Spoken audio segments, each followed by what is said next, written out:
Hello friends. Did you know that nearly 80% of those who watch my videos aren't subscribed? If you enjoy the content, I'd truly appreciate it if you hit that subscribe button. It helps a lot. Also, don't forget to leave a like and share your thoughts in the comments. Your interaction not only supports the channel's growth, but also helps these stories reach more people. Thank you all for being here. By the way, where are you watching from? Let me know in the comments.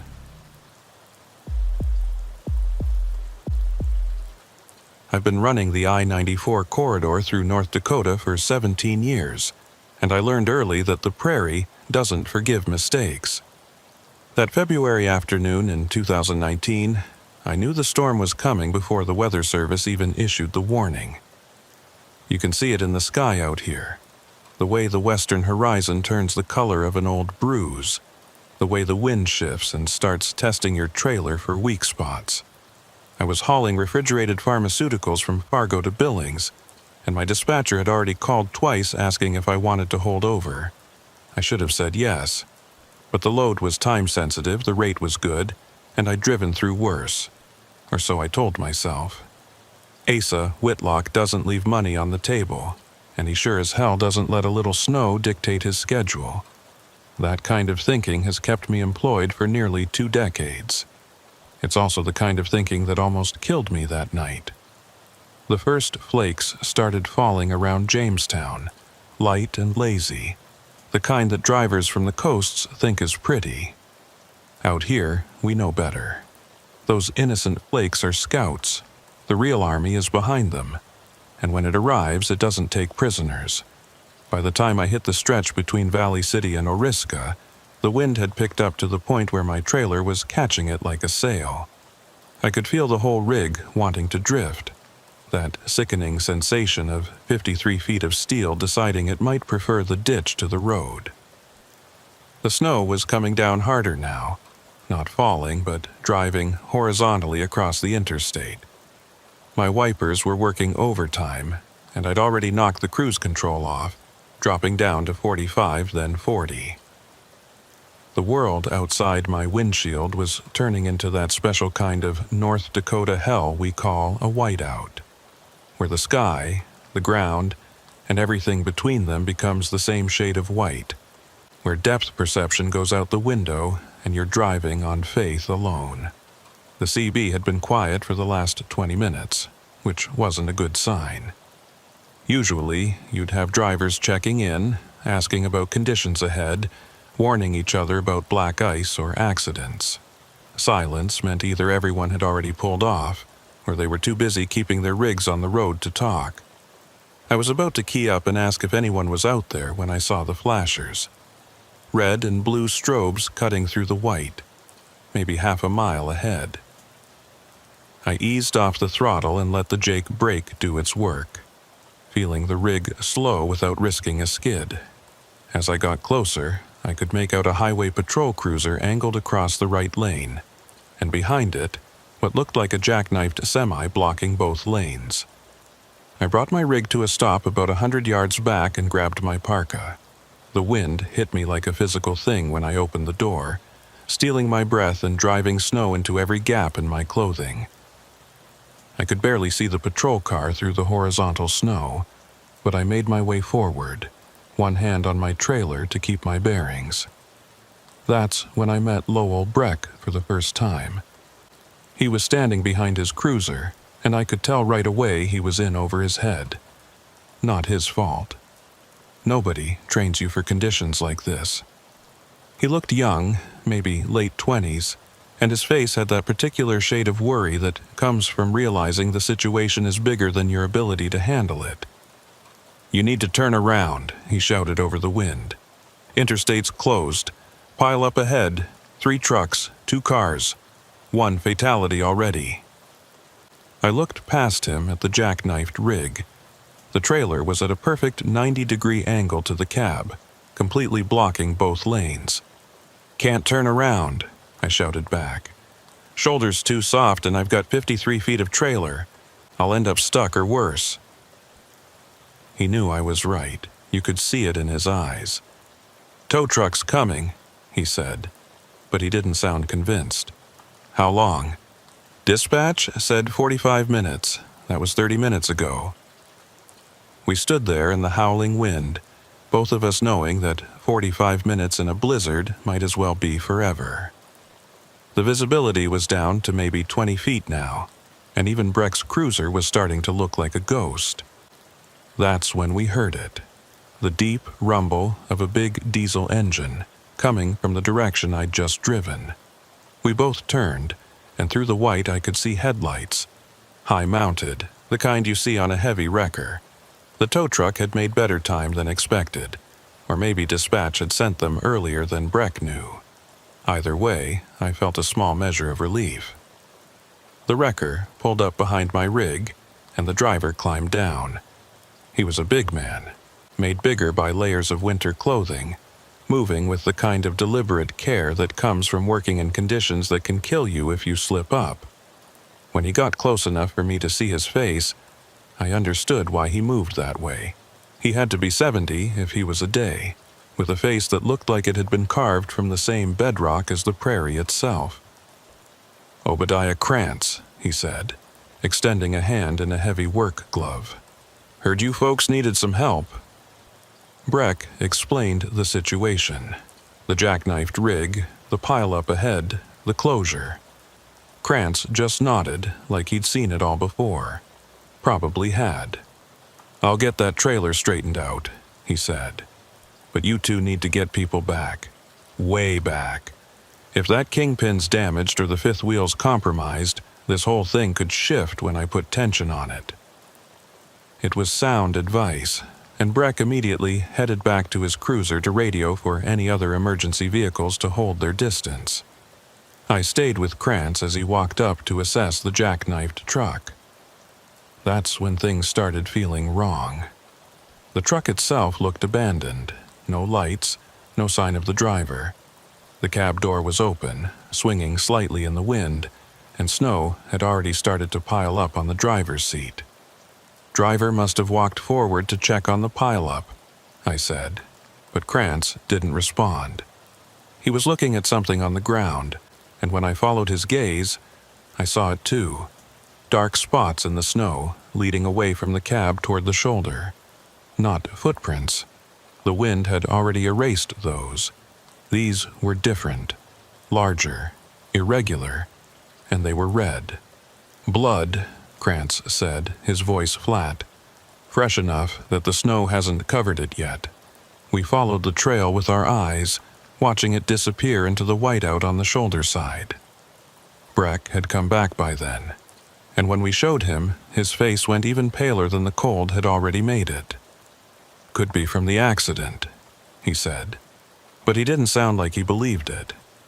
"Could be," Krantz agreed.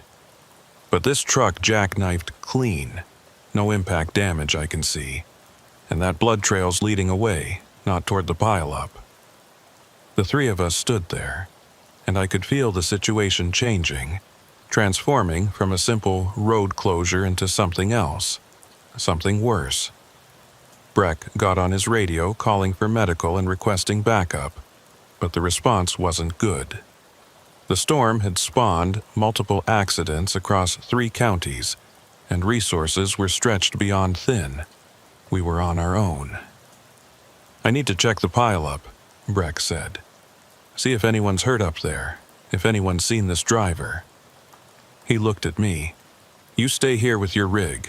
Don't let anyone else come up." Then he looked at Krantz. "You think you can get this trailer moved?" Krantz studied the jackknifed rig for a long moment. "I can move it," he said. "Question is whether I should. If that driver's hurt and wandered off, we might need this as a landmark. In this whiteout, it's the only thing visible from both directions." He had a point, but Breck shook his head. "We've got 24 vehicles backed up and more coming. If we don't clear this, we're going to have another pile-up right here. Move it to the shoulder at least." Krantz nodded slowly and headed back to his wrecker. I watched Breck disappear into the white, heading toward the pile-up he'd mentioned. The storm was getting worse, if that was even possible. The wind was hitting sustained speeds that made standing upright a challenge, and the temperature was dropping fast. I could feel it even through my layers, that bone-deep cold that the prairie is famous for, the kind that finds every gap, every weakness. I made my way back to my rig and climbed into the cab, grateful for the residual warmth. Through my mirror, I could see Krantz working, his wrecker's yellow strobes creating weird shadows in the blowing snow. That's when I noticed my CB was crackling. Not with voices, with something else, a rhythmic pattern, almost like Morse code, but irregular. I turned up the volume and listened. Click, pause, click, click, pause, click. It went on for maybe 30 seconds, then stopped. Then started again, different pattern this time. I grabbed the mic. Anyone transmitting on channel 19, identify yourself. Nothing, just the clicking. Then, breaking through, a voice. Low, distorted, barely audible. Help, can't find, so cold. It cut out. I keyed up again. This is the rig at the closure. Identify your location. Are you the driver from the jackknifed truck? More clicking. Then silence. I climbed back down and made my way to where Krantz was hooking up to the jackknifed trailer. The blood trail was still visible, darker now against the fresh snow, leading off into nothingness. You hear that CB transmission? I asked. He shook his head. Radio's been dead since I got here. Storm's probably playing hell with everything. But I'd heard it, crystal clear, despite the storm.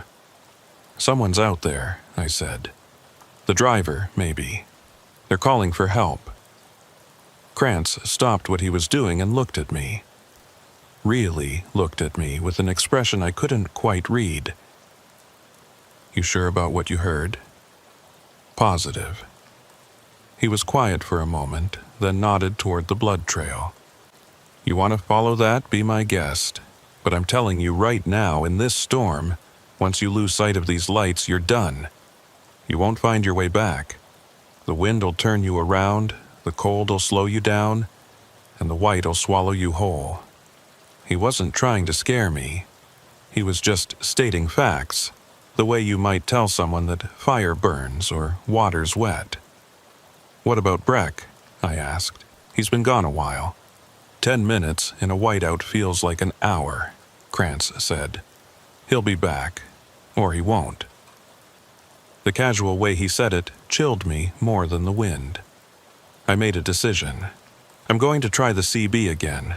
If I can get a response, maybe I can talk them back here. Krantz shrugged and returned to his work. I climbed back into my cab and grabbed the mic. Unknown driver, this is Asa Whitlock at the closure.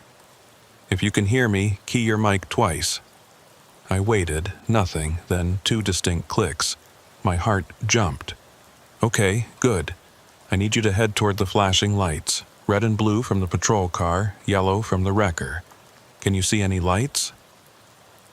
A long pause. Then that voice again, clearer this time but wrong somehow. The cadence was off, the words spaced too far apart. Lights, yes, but they're moving. Circling.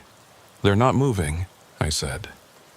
The snow's playing tricks, the lights are stationary. Walk toward them. Can't, too cold, legs won't.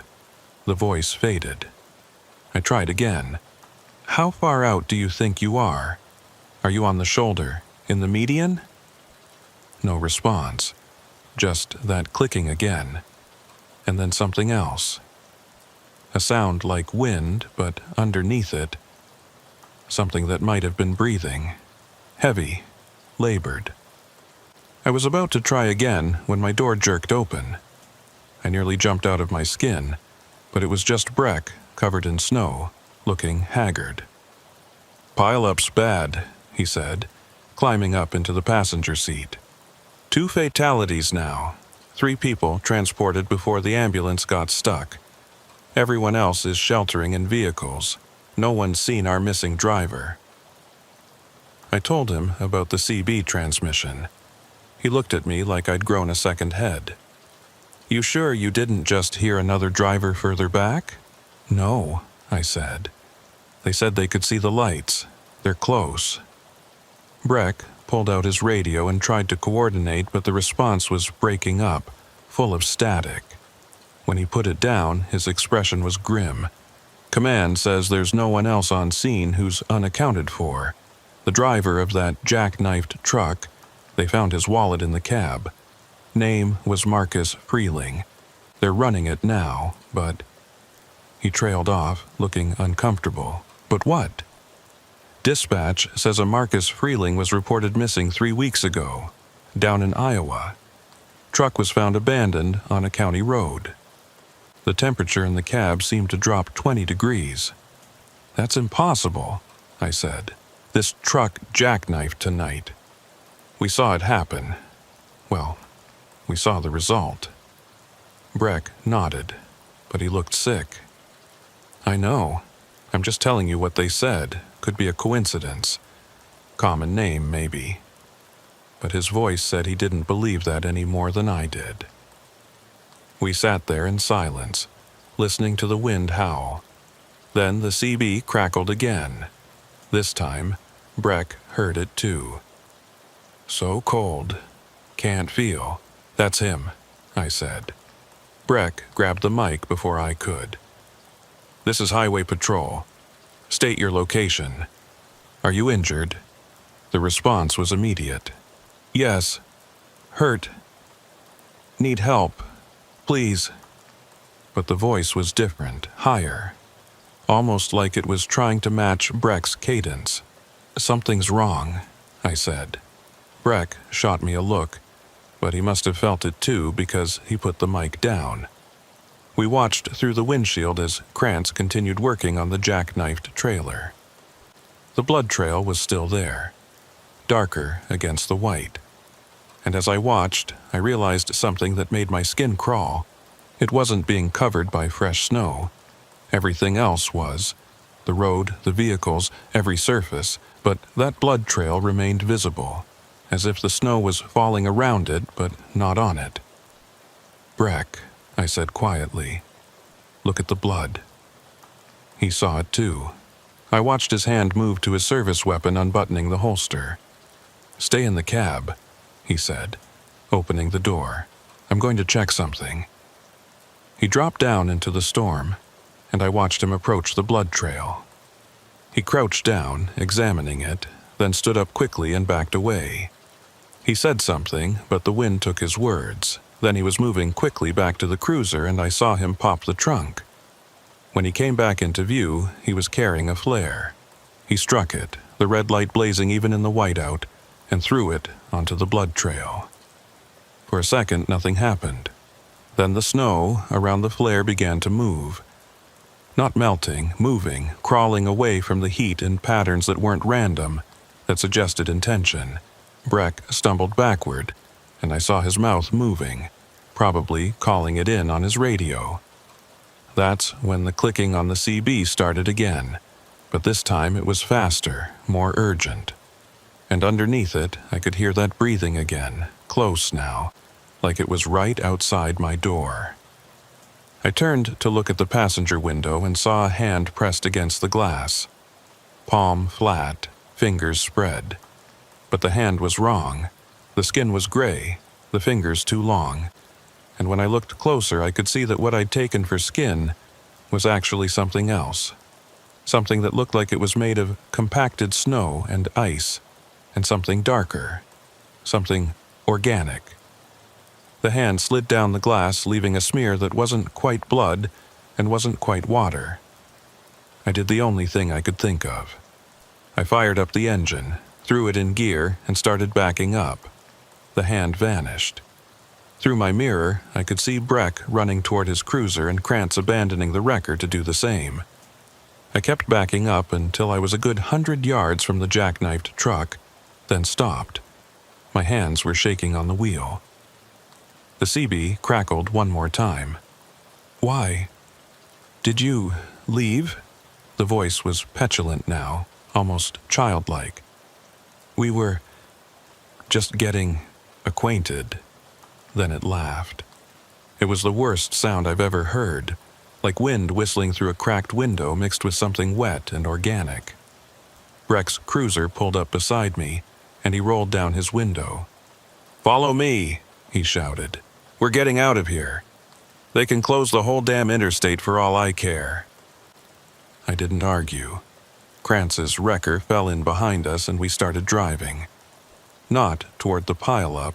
Breck was leading us onto the shoulder, then through a gap in the median, heading back west.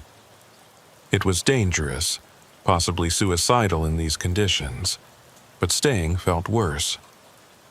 We drove for what felt like hours but was probably 20 minutes, none of us speaking on the radio, just maintaining visual contact through the whiteout. Finally, we saw lights ahead. A truck stop, its neon sign barely visible through the snow. We pulled in together, parking our rigs in a tight cluster near the entrance. Inside, over coffee that tasted like diesel and salvation, we didn't talk about it at first. Just sat there, letting the warmth seep back into our bones. Finally, Krantz spoke. 30 years I've been pulling vehicles out of ditches in this state, he said. Seen things you can't explain. The prairie's old, older than the roads, older than us. Sometimes, in the worst storms, when the white gets so thick you can't tell up from down, something else comes out. Something that was here before us and will be here after. Breck was pale.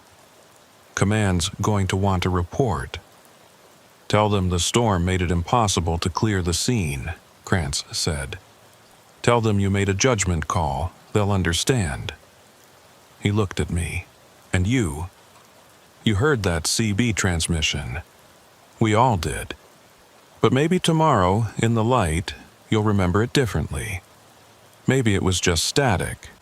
Maybe you were tired. I wanted to argue, to insist on the truth, but when I opened my mouth, I realized he was right. What was the truth? That something had worn a dead man's voice like a coat? That blood moved with intention in the snow? That a hand made of winter itself had touched my window? Who would believe it? Who should believe it? Yeah, I said finally. Maybe it was just static. We stayed at that truck stop until morning. When the sun came up and the storm had passed, the interstate was cleared by crews who found nothing unusual at the closure site. No jackknifed truck, no blood trail. The only evidence anything had happened was the pile-up, which was explained easily enough by the conditions. But I know what I saw, what we all saw. I still run the I-94 corridor, still haul loads through North Dakota in winter. But I don't stop anymore when I see abandoned vehicles in a storm. I don't answer CB calls from voices I don't recognize. And when the snow starts falling so thick that the world turns white, I find a truck stop, park it in, and wait for morning. Because Krantz was right. The prairie's old, and in the worst storms, something else comes out. Something that knows the sound of your voice before you speak. Something that can make blood crawl through snow. Something that's patient and cold and always, always hungry. Last month I heard about a driver who disappeared on that same stretch during a blizzard. They found his truck idling on the shoulder, door open, no sign of him. The CB was on, transmitting nothing but clicking sounds and, underneath it, breathing. They're still looking for him. I hope they never find what he found instead.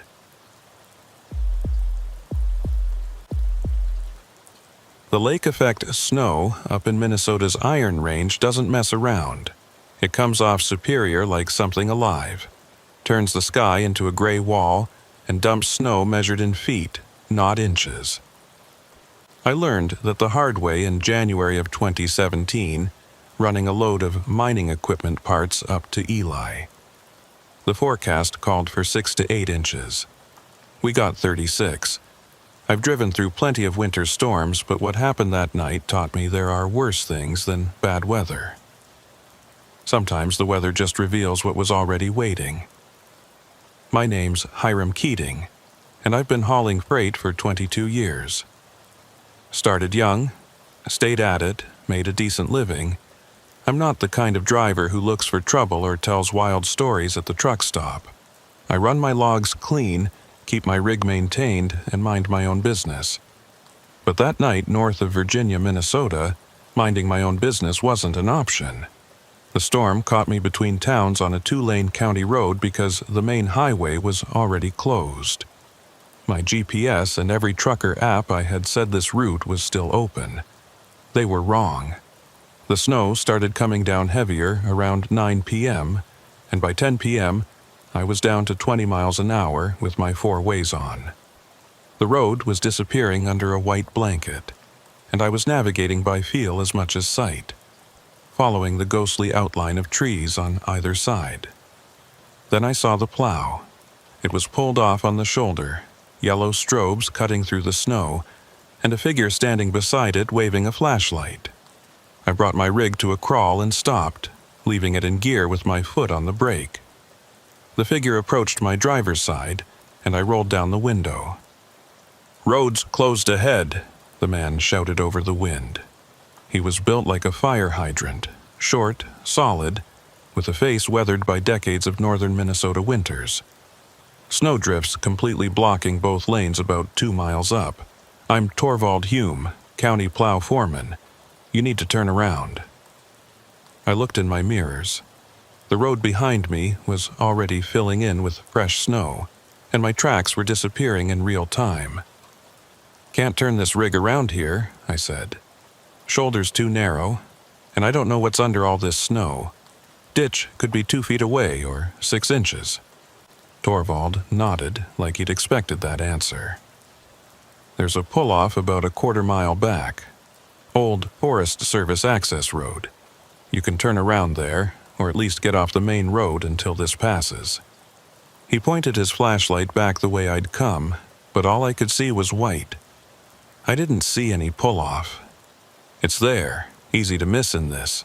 Look for a gap in the tree line on your left. There'll be a gate, but it's not locked, just chain with a loop." He stepped back from my door. "Don't try to push through that drift. I've got a crew coming to clear it, but they're 2 hours out. Maybe more in this." I thanked him and started backing up, careful not to let my trailer drift. The wind was pushing hard from the northeast, the worst angle for a high-profile load. I crept backward, watching my mirrors, looking for that gap in the trees. And there it was, just like he said, a break in the solid wall of pine and birch. I could barely make out the gate in my headlights, just a wooden barrier with a chain hanging loose. I pulled forward enough to line up, then backed in, feeling my trailer tires leave pavement for gravel, then snow. When I was clear of the main road, I set my brakes and killed the engine. The silence after the engine died was profound. Just wind and snow, the white noise of a blizzard. I should have felt relieved to be off the road, but something about this place felt wrong. The trees were too close, pressing in on both sides of the narrow access road. In my headlights, I could see the lane continued back into darkness, disappearing into the forest. I grabbed my flashlight and climbed down to check my surroundings. The cold hit me like a hammer. Had to be 20 below before wind chill. The snow was already past my ankles, and more was coming down so thick I could barely see my own trailer. That's when I noticed the building. It was set back from the access road maybe 50 yards into the trees. Dark, barely visible except for its square shape against the forest. Some kind of maintenance shed or ranger station, probably abandoned. I was about to climb back in my cab when I saw the light. Just a flicker in one of the windows, there and gone so fast I almost thought I'd imagined it. I stood there in the snow, wind cutting through my layers, staring at that dark building. The light flickered again, longer this time, definitely coming from inside. My first thought was that someone else had taken shelter there. Maybe another stranded driver, or a hunter caught out in the storm. The decent thing would be to check, maybe share resources if they needed help. But something held me back. Some instinct that lives deeper than thought. I was still standing there debating when I heard the sound. A low, metallic scraping, rhythmic, coming from the direction of the building. It stopped, started again, stopped, like something being dragged across a concrete floor. I clicked on my flashlight and pointed it at the building. The beam barely penetrated the snowfall, but I could see the door was hanging open. I made a decision I'm still not sure was right. I walked towards the building, snow crunching under my boots, flashlight beam dancing. The metallic scraping had stopped, but as I got closer, I could hear something else. A low humming, almost musical, rising and falling in pitch. I reached the door and shone my light inside. It was a ranger station, just like I'd thought. Or it had been. The interior was trashed. Overturned furniture, papers scattered, a filing cabinet lying on its side, and in the center of the room, a kerosene heater glowing orange, explaining the light I'd seen. But there was something wrong about it. The heater was old, ancient even, and it was sitting in a pool of melted snow that should have put it out. The humming was coming from it, or near it, a resonant sound that made my teeth ache. "Hello?" I called out. My voice sounded flat, absorbed by the snow-thick air. No response. I stepped inside, sweeping my light across the room. That's when I saw the marks on the floor.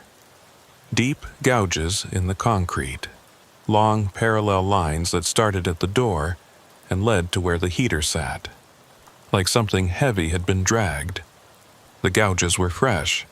I could see where they'd scraped through dust and dirt to expose clean concrete underneath. And at the end of each gouge, small, dark spots. I crouched down, knowing what they were before I touched one. Blood. Still tacky. I stood up fast, my hand instinctively moving to the hunting knife on my belt.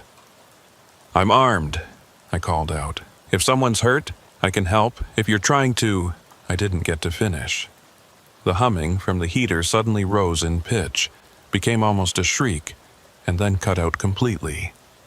The orange glow flickered and died, plunging the room into darkness except for my flashlight. And in that darkness, I heard breathing, not mine, coming from the corner behind the overturned filing cabinet. Heavy, wet breathing, like someone with fluid in their lungs. I swung my light toward the sound.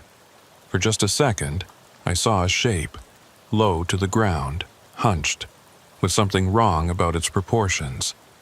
Then it moved incredibly fast, scuttling behind the filing cabinet with a sound like claws on concrete.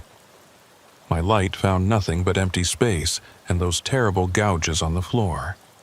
I backed toward the door, keeping my light trained on the corner. "Stay back," I said, hating how my voice shook. "I'm leaving. Just stay back." The breathing continued, steady and wet. Then, from the darkness, a voice. "Cold out there."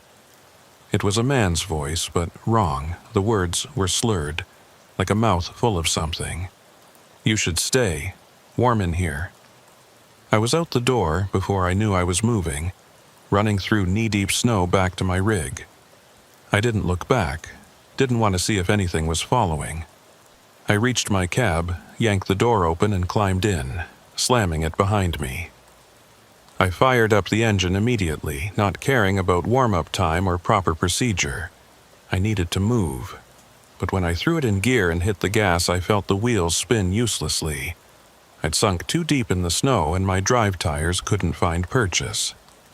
I was stuck. I grabbed my CB and keyed the mic. "Anyone on 19, this is a stuck rig on County Road." I didn't even know what road I was on. "North of Virginia, Old Forest Service Access Road. I need a pole now." Static. I switched channels, tried again. Nothing. The storm was blocking everything. I was about to try my cell phone when I saw movement in my mirror. A figure coming from the direction of the ranger station walking with an odd, limping gait. As it got closer, I could make out more details.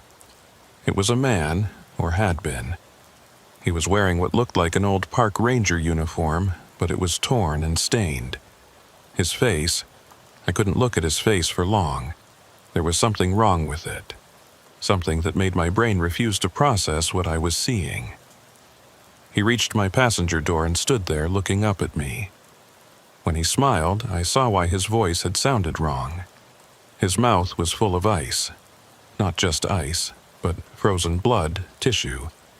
Things that should have been inside a body. When he spoke, it came out in a cloud of vapor so cold it frosted the window. "Stuck?" he asked. "I can help. Let me in. So cold out here." His hand reached for the door handle. I'd locked it the second I got in, but I watched in horror as frost spread across the door, and I heard the lock mechanism begin to freeze, crackling as ice formed inside it. In seconds, it would be frozen solid, useless. He'd be able to open it with a hard pull. I did the only thing I could think of.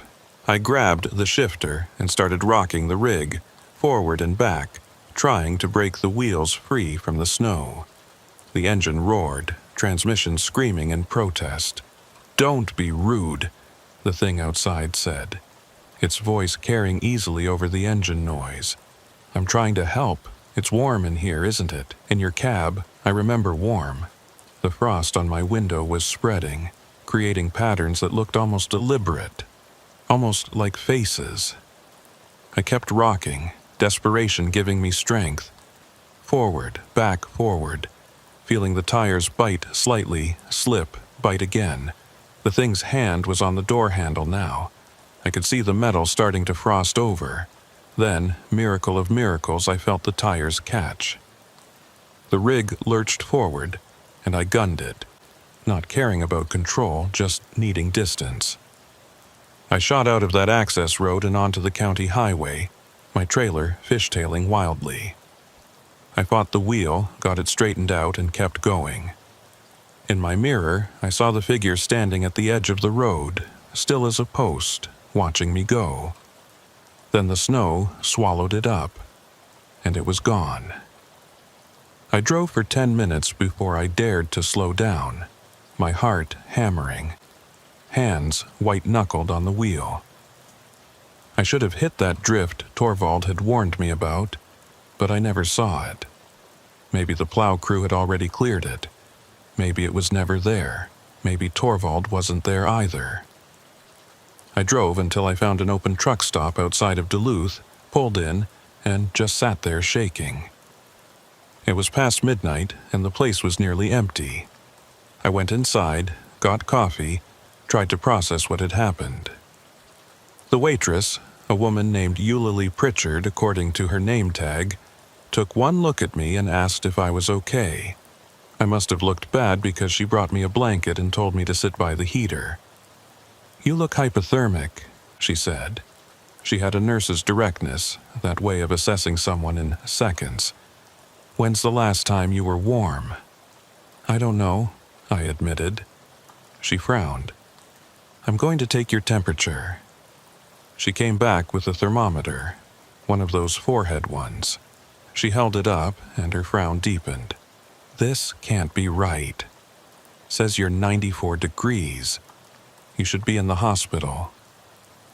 But I didn't feel cold anymore. Actually, I felt fine. Better than fine. The shaking had stopped, and the coffee tasted incredible. Each sip warming me from the inside. "I feel okay," I told her. She didn't look convinced, but didn't push it. As I sat there, I started to wonder if I'd hallucinated the whole thing. Hypothermia can cause confusion, hallucinations. Maybe there was no ranger station, no figure, no frozen horror wearing a man's skin. Maybe I'd been starting to freeze, and my brain had conjured the whole thing. But when I went back to my rig, I saw it. On my passenger side door, still visible despite the falling snow, was a handprint. But it wasn't like a normal handprint. It was raised, like something had pressed against the metal and left a layer of ice that wouldn't melt. and in the center of the palm, frozen into the ice, was a small metal pin. I pried it free carefully. It was an old park ranger badge, the kind they stopped making in the 70s. The name on it was too corroded to read. I reported the abandoned ranger station to the county the next day. They told me there were no Forest Service access roads on the route I'd described, and certainly no ranger stations. The area I claimed to have been in was private timberland, had been for 50 years. No structures, no roads. I tried to tell them what I'd seen, but the words died in my throat. How do you explain something like that? How do you make someone believe that you met something wearing a dead man's skin, something that wanted to warm itself with your heat, your life? I still have the badge. I've looked into it, tried to find records. There was a ranger station in that area, but it burned down in 1973. The ranger on duty, a man named Olson, died in the fire. They said he was trapped inside, that the doors froze shut in the cold. They found him by the heater, or what was left of him. I don't run the Iron Range routes anymore. I turn down loads that go anywhere near Virginia, Ely, or any of those towns that sit in the shadow of Superior's lake effect snow. When other drivers talk about the weird things they've seen on winter roads, I don't join in. I just listen and nod and keep my experiences to myself. But sometimes, on the coldest nights, I feel it. A slight chill on my right side, like someone standing just outside my passenger door, waiting. And when I look, there's frost on the window that wasn't there a second ago.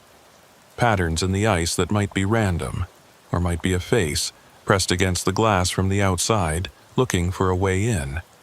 I keep driving, I keep moving, because the one thing I learned that night is that some cold goes deeper than weather. Some cold gets inside you and never quite leaves. And if you stop moving, if you let yourself freeze even for a moment, that's when it catches up. That's when it finds a way in. The badge is in a box in my apartment, wrapped in cloth I never touch with bare hands. Sometimes, on the worst nights, I swear I can hear it humming. US 18 doesn't get the respect it deserves. Everyone talks about I-80, I-90, the big interstates that cut across the Midwest, but Route 18 is the one you take when you need to avoid the main arteries. It runs along the Iowa-Wisconsin border, through small towns that time forgot, across bridges that span rivers you've never heard of. I've run it dozens of times, hauling agricultural equipment mostly, combines and tractors that don't fit under the interstate clearances. It's a good road, usually, but in February of 2020, it became something else entirely.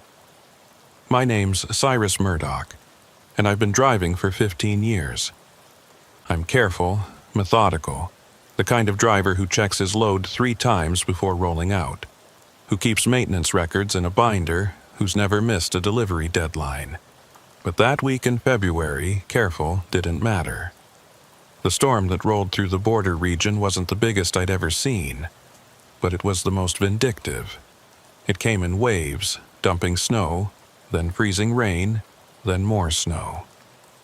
The roads became sheets of ice with a coating of powder, and the bridges, God, the bridges became death traps. I was hauling a partial load, which in retrospect probably saved my life. A full 53 feet would have been too much weight on those ice-slicked bridges. As it was, I had maybe 20,000 pounds of seed drills and cultivator parts heading to a co-op in Prairie du Chien. The storm hit harder than forecasted, and by the time I crossed into Wisconsin, I was already regretting not staying put in Decorah. But the delivery was time-sensitive. The farmer needed this equipment for spring planting, and I'd made a commitment. So I pushed on, wipers working overtime, heater blasting, every muscle tense as I navigated the increasingly treacherous road. The first bridge closure sign appeared around 3 p.m. Little Turkey River Bridge closed due to ice. There was a detour marker, but the arrow pointed down a county road that looked barely wide enough for a pickup, let alone a semi. I grabbed my atlas and tried to find an alternate route. That's when I realized just how trapped I was. The main highway back was already closed behind me. I'd heard it on the CB, and the roads ahead were a maze of small bridges, any one of which could be closed. I was committed now, whether I liked it or not. I took the detour, holding my breath as my trailer cleared the narrow road by inches, tree branches scraping the sides. After 20 minutes of white-knuckle driving, I rejoined US 18, only to find another closure sign 2 miles later. Yellow River Bridge closed. Ice accumulation. This detour took me south, deeper into Iowa, on roads that weren't even marked on my GPS. I was navigating by feel and road signs, trying to keep heading generally east, hoping to find a route that would eventually get me back to 18 or to Prairie du Chien. The snow was falling harder now, and visibility was down to maybe 100 feet. That's when I saw the diner. It appeared out of the white, like a mirage. A small, old-fashioned building with a gravel parking lot and a neon sign that said Winnie's. The lot was empty, except for an old Chevy pickup and a county sheriff's cruiser. I pulled in, grateful for a chance to get my bearings, warm up, and maybe get some local knowledge about the road conditions. The diner's interior was stuck in about 1965 and hadn't seen a reason to change. Red vinyl booths, checkered floor, a long counter with chrome stools. It was warm, almost too warm, and the smell of coffee and bacon grease was heavenly after hours in the cold. There were only 2 other people inside. A woman behind the counter, late 60s, with iron-gray hair and a face that had seen every kind of weather the Midwest could throw at it, and a deputy sheriff sitting at the counter nursing a cup of coffee. They both looked up when I walked in, and something passed between them. A look I couldn't quite read. "Afternoon," the woman said. "You look half frozen. Coffee?" "Please," I said, taking a stool 2 down from the deputy. She poured a cup and slid it over. "I'm Winnie Calhoun. This is my place. You're not local." It wasn't a question. "No, ma'am. I'm trying to get to Prairie du Chien, but the bridges keep closing. I've detoured twice already, and I'm not even sure where I am anymore." She and the deputy exchanged another look. "You're about 10 miles southwest of Ossian," the deputy said. He was young, maybe late 20s, with the kind of face that still showed surprise at the things the job showed him. "I'm Alton Reeb, county deputy, and I'm afraid I've got bad news. They just closed the last bridge on 18. Ice is too bad. You're not getting to Prairie du Chien tonight, maybe not tomorrow either." I felt my stomach drop. "What about alternate routes? There's got to be something." Winnie shook her head. "Not with a rig that size. The county roads around here weren't built for semis. You'd get stuck or worse." She refilled my coffee without asking. "You're welcome to wait it out here. I've got food, coffee, and heat. Can't offer much else." I looked out the window at the snow, coming down even harder now. My rig sat in the lot, already accumulating a fresh coating of white. "How long do storms like this usually last?" "This one?" Alton said. "Could be hours, could be days. The ice is the problem. Even after the snow stops, those bridges won't be safe until crews can treat them, and the crews are overwhelmed right now. 3 counties worth of roads to clear, and this one's low priority." I resigned myself to waiting and ordered some food. As I ate, a burger that was better than it had any right to be, I tried to make conversation. "You see a lot of stranded drivers in storms like this?" Winnie wiped down the counter, her movements practiced, automatic. "Some. Most are smart enough to stop before they get stuck out here. You're the first semi I've seen in days, though. Trucks usually know better." There was something in her tone, not quite accusatory, but close, like I'd broken some unspoken rule by being here. Alton seemed to pick up on it too because he cleared his throat. "You said you detoured twice?" I nodded. Little Turkey River, then Yellow River. Something flickered in Alton's eyes. When did you hit Yellow River? About an hour ago, maybe less. Why? He pulled out his radio and keyed it up. Dispatch, this is Unit 7. Can you confirm status on Yellow River Bridge? Static, then a woman's voice. Unit 7, Yellow River Bridge is open. I repeat, open. Ice cleared as of 1400 hours. Alton looked at me. What did the sign say exactly? I tried to remember. Bridge closed due to ice accumulation. There was a detour arrow. Alton stood up, his hand dropping to his service weapon in that automatic way cops have when something doesn't feel right. There's no closure on Yellow River. Hasn't been all day. And we don't use accumulation on our signs. They just say bridge closed or bridge iced. The diner suddenly felt too warm. Are you saying someone put up a fake sign? I'm saying something's not right, Alton said. He looked at Winnie.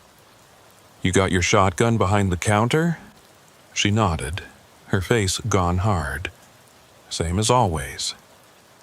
I didn't understand what was happening, but I could feel the temperature in the room changing, tension replacing the earlier warmth. What's going on? I asked. Alton didn't answer directly. Instead, he asked, This detour you took, did you see anyone else? Any other vehicles, any houses, anything? I thought back. No, nothing, just trees and snow and road. He swore softly. And you ended up here, at Winnie's. Is that a problem? Winnie answered, her voice tight. It's a problem because Winnie's isn't on any detour route from Yellow River. To get here from there, you'd have to know these roads. You'd have to be trying to find this place. The implications of what she was saying hit me slowly, like cold water seeping through clothes. You're saying someone guided me here. Someone wanted me at this diner. Alton moved to the window looking out at the parking lot. How much fuel you got? The question seemed random, but I answered. 3/4 of a tank. Maybe 400 miles worth. Phone? Dead. Tried to charge it in the cab, but the charger port's been acting up. Alton nodded like this confirmed something. They've been doing this for 3 weeks now. Fake signs, bad detours, leading people to isolated spots. Sometimes it's a closed diner, sometimes an empty gas station. One trucker ended up at an abandoned way station. The pattern's always the same. Driver gets turned around, ends up somewhere isolated, and then he trailed off. Then what? I asked, though I wasn't sure I wanted the answer. Winnie spoke up. Then they wait, they watch, and when you're vulnerable, low on fuel, phone dead, no idea where you are, they make their move. Who's they? The word had barely left my mouth when the lights went out. Not flickering, not a power failure, just instantly dark. The only light came from the gray snow glow through the windows. Alton drew his weapon, and I heard Winnie moving behind the counter. The unmistakable sound of a shotgun being racked. Stay low, Alton whispered, away from the windows. I dropped behind the counter, my heart hammering. What's happening? They cut the power, Winnie said. She was crouched next to me, the shotgun steady in her hands. Means they're here. Means they've decided it's time. Through the window, I could see my rig, and beyond it, emerging from the tree line, shapes. Human-shaped, but moving wrong, too smooth, too coordinated. There were 5 of them, spread out, approaching the diner from different angles. Alton fired a shot through the window, the sound deafening in the small space. One of the shapes dropped, but the others kept coming. They're not stopping, he said, more to himself than us.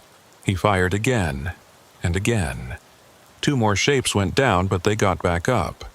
Just stood up like the bullets had done nothing. That's when I understood. These weren't people. or they weren't anymore. "The back door," Winnie said urgently. "Out through the kitchen. There's a root cellar, old storm shelter. They might not know about it." We moved, half crawling, as something hit the front door hard enough to shake the frame. Alton covered us, firing methodically, buying seconds we desperately needed. The kitchen was dark, but Winnie moved through it with the confidence of someone who'd worked there for decades. She yanked open a floor hatch I never would have seen, revealing a ladder leading down into darkness. "Go," she said to me. "Now." I didn't argue. I went down the ladder, my hands shaking on the rungs. Winnie followed, and then Alton, still facing backward, his gun trained on the kitchen door. He pulled the hatch closed just as I heard the front door splinter. The cellar was small, maybe 8 by 10, with shelves of canned goods and a smell of earth and old vegetables. Winnie had a flashlight and she clicked it on, the beam revealing our faces, all of us breathing hard. "How long can we stay here?" I asked. "As long as we need to," she said, but her voice wasn't convincing. We could hear movement above us, footsteps crossing the diner floor, methodical, searching. Then they stopped, right above us. We held our breath, and I swear I could hear breathing through the floorboards. Not human breathing. Too steady, too synchronized, like multiple sets of lungs moving as one. Then a voice. It came from everywhere and nowhere seemed to seep through the walls. "We know you're here." It was a man's voice, pleasant, conversational. "Come out, we just want to help. It's cold out there. You need somewhere safe." Alton raised his gun toward the hatch, and Winnie put a hand on his arm, shaking her head. The voice continued. "We've been watching you, Cyrus, watched you ignore the warnings, watched you take the detours. You came to us so willingly." It knew my name. "How many others?" I whispered. "How many other drivers?" Winnie's face was grim in the flashlight beam. "We're not sure. At least a dozen in the last month. Some got away. Some—" She didn't finish, didn't need to. The footsteps started again, moving away from our position toward the back of the building. We heard doors opening, the crash of furniture being overturned. They were searching, thorough and patient. Alton checked his magazine. "I've got 6 rounds left," he whispered. "Winnie?" 4 shells. They looked at me, and I realized they were calculating odds, figuring out how to make a last stand count. "There's got to be another way," I said. "A way out of this cellar, something." Winnie thought for a moment. "There's an old coal chute. Hasn't been used in 40 years. Opens to the outside, but it's small." "How small?" "You might fit. Me, maybe. Alton's too broad in the shoulders." Alton didn't argue, just nodded. "Where does it come out?" "Side of the building, faces the woods. If you can get to it without them seeing, you might make the tree line." I looked at him. "I'm not leaving you here." "You're not leaving me. You're going for help. You get to your rig, you drive until you get the cell signal, you call this in with everything you've got. State police, feds, I don't care. You tell them what's happening here." The footsteps above us stopped again. Silence, heavy and expectant. Then the voice returned, closer now, like whoever it was had put their mouth right against the floorboards. "Cyrus, your truck's lovely. We've been admiring it. But the fuel line's awfully exposed. Would be a shame if something happened to it. If you were stuck here with us." Panic surged through me. Without my rig, I had nothing. No escape, no shelter, no way to call for help once I got out of range of whatever was jamming signals here. Winnie grabbed my arm. "Now, the coal chute's in the far corner. You've got maybe 30 seconds before they realize we're not coming up." I moved, crawling across the dirt floor to where she pointed. There it was, a small metal chute, angled up toward the surface. I pushed on it, and the hatch gave way, rusted hinges screaming. Snow fell through the opening, and I could see gray daylight. I looked back at Winnie and Alton. "I'll come back. I'll bring help." "I know you will," Alton said, though his eyes said he knew different. "Now go." I squeezed through the chute, my shoulders scraping metal, pulling myself up and out into the snow. I emerged on the side of the building, just as Winnie had said, facing the woods. I could see my rig in the front lot, untouched so far, and I could see them. 3 figures standing by the diner's front door, backs to me. I had maybe 10 seconds before they turned. I ran, not toward my rig, that was suicide. Into the woods, deep and fast, branches whipping my face, snow soaking through my jeans. Behind me, I heard shouts, not words but sounds, inhuman and full of rage. I didn't look back. I just ran until my lungs burned and my legs threatened to give out. When I finally stopped, bent over, gasping, I realized I was lost. Completely, utterly lost in a forest I didn't know, in a storm that showed no signs of stopping. But I was alive, and I still had a chance. I walked for what felt like hours but was probably less than 1, trying to keep heading in one direction, using the wind as a guide. The cold was seeping in now, my wet clothes working against me. I was starting to feel the first signs of hypothermia. The shivering, the confusion, the overwhelming urge to just sit down in the snow and rest. That's when I saw the road. A real road, plowed recently with tire tracks still visible. I stumbled onto it and started following the tracks. After maybe a mile, I saw lights. A gas station open with cars at the pumps. I nearly cried with relief. Inside, I used the payphone, remember those? To call 911. Told them everything. The diner, the fake signs, Winnie and Alton, the things pretending to be human. The dispatcher sounded skeptical, but she sent units. I waited there, drinking coffee I couldn't taste, wrapped in a blanket the attendant gave me. The state police arrived an hour later. They took my statement, drove me back toward where I thought the diner was. But we couldn't find it. The roads I'd taken didn't exist on any map, and where the diner should have been there was just forest.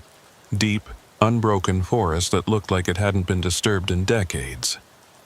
They searched for 3 days, found no diner, no root cellar, no Winnie Calhoun or Alton Reeb. The county had no record of a deputy by that name. And when I finally found my rig, it was parked at a truck stop outside Prairie du Chien. The delivery had been made, papers signed, load unloaded. But I have no memory of doing it. My logbook shows a gap of 18 hours. 18 hours I can't account for. The only proof I have that any of it happened is the dirt under my fingernails from the root cellar, and a business card in my pocket. Handwritten, in an old-fashioned script. Winnie's Diner. Good food, good company. Open when you need us. I don't run the border routes anymore. Don't take US 18, don't trust detour signs, don't stop at diners I haven't researched thoroughly.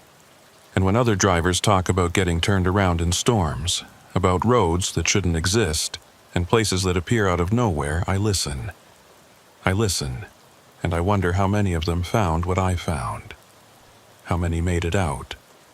And how many are still there, in that cellar or places like it, waiting for someone to believe their story enough to come looking. The card's in my wallet still. Sometimes, late at night, I take it out and look at it. The writing's faded now, but it's still legible. And on the back, in different handwriting, a message I didn't notice before. You were lucky, Cyrus. Most don't leave. But we'll see you again. The roads always loop back. I hope to God that's not true, but I check my mirrors more than I used to. And I never, ever follow a detour without confirming it first.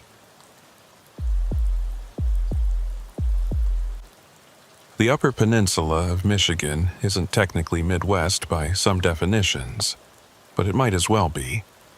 It's got the same brutal winters, the same endless stretches of nothing, the same way of making you feel small and insignificant against forces you can't control.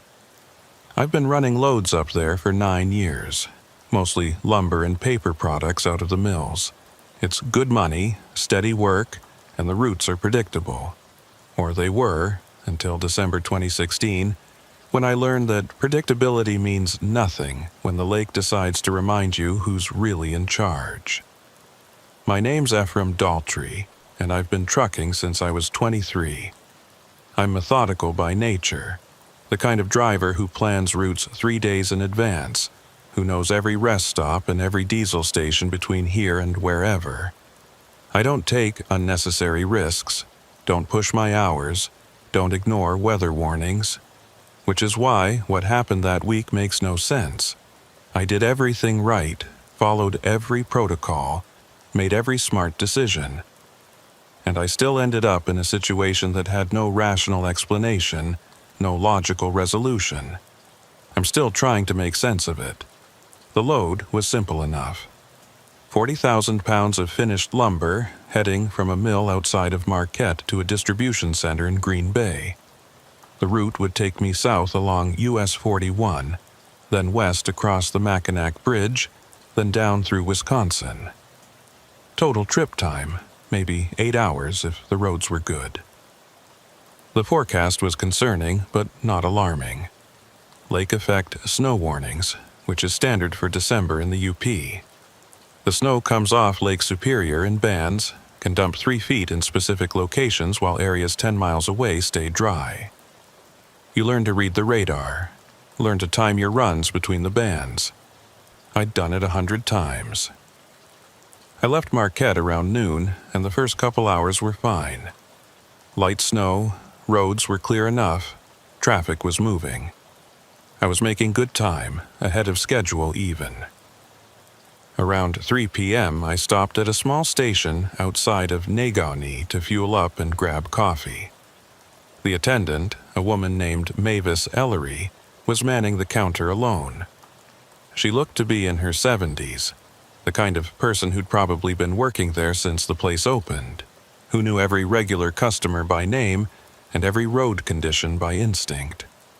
When I came in to pay, she was listening to a weather radio, and her face was creased with worry. "You heading south?" she asked. I nodded. "Planning to make the bridge before dark." She shook her head. "I'd hold up if I were you. That lake effect band is intensifying. They're talking about closing US 41 from here to Lens. Could be shut down for 12 hours or more." I pulled up the weather radar on my phone. She was right. A massive band of snow was forming right over Lake Superior, and it was tracking east. If I left now, I might stay ahead of it. If I waited, I'd be stuck for half a day. "I appreciate the warning," I said, "but I think I can beat it." Mavis gave me a long look, the kind that said she'd seen this before, seen drivers make this exact calculation, and knew how it usually turned out. "Your choice," she said. "But if you get stuck, call for help early. Don't wait until it's too late." I should have listened to her.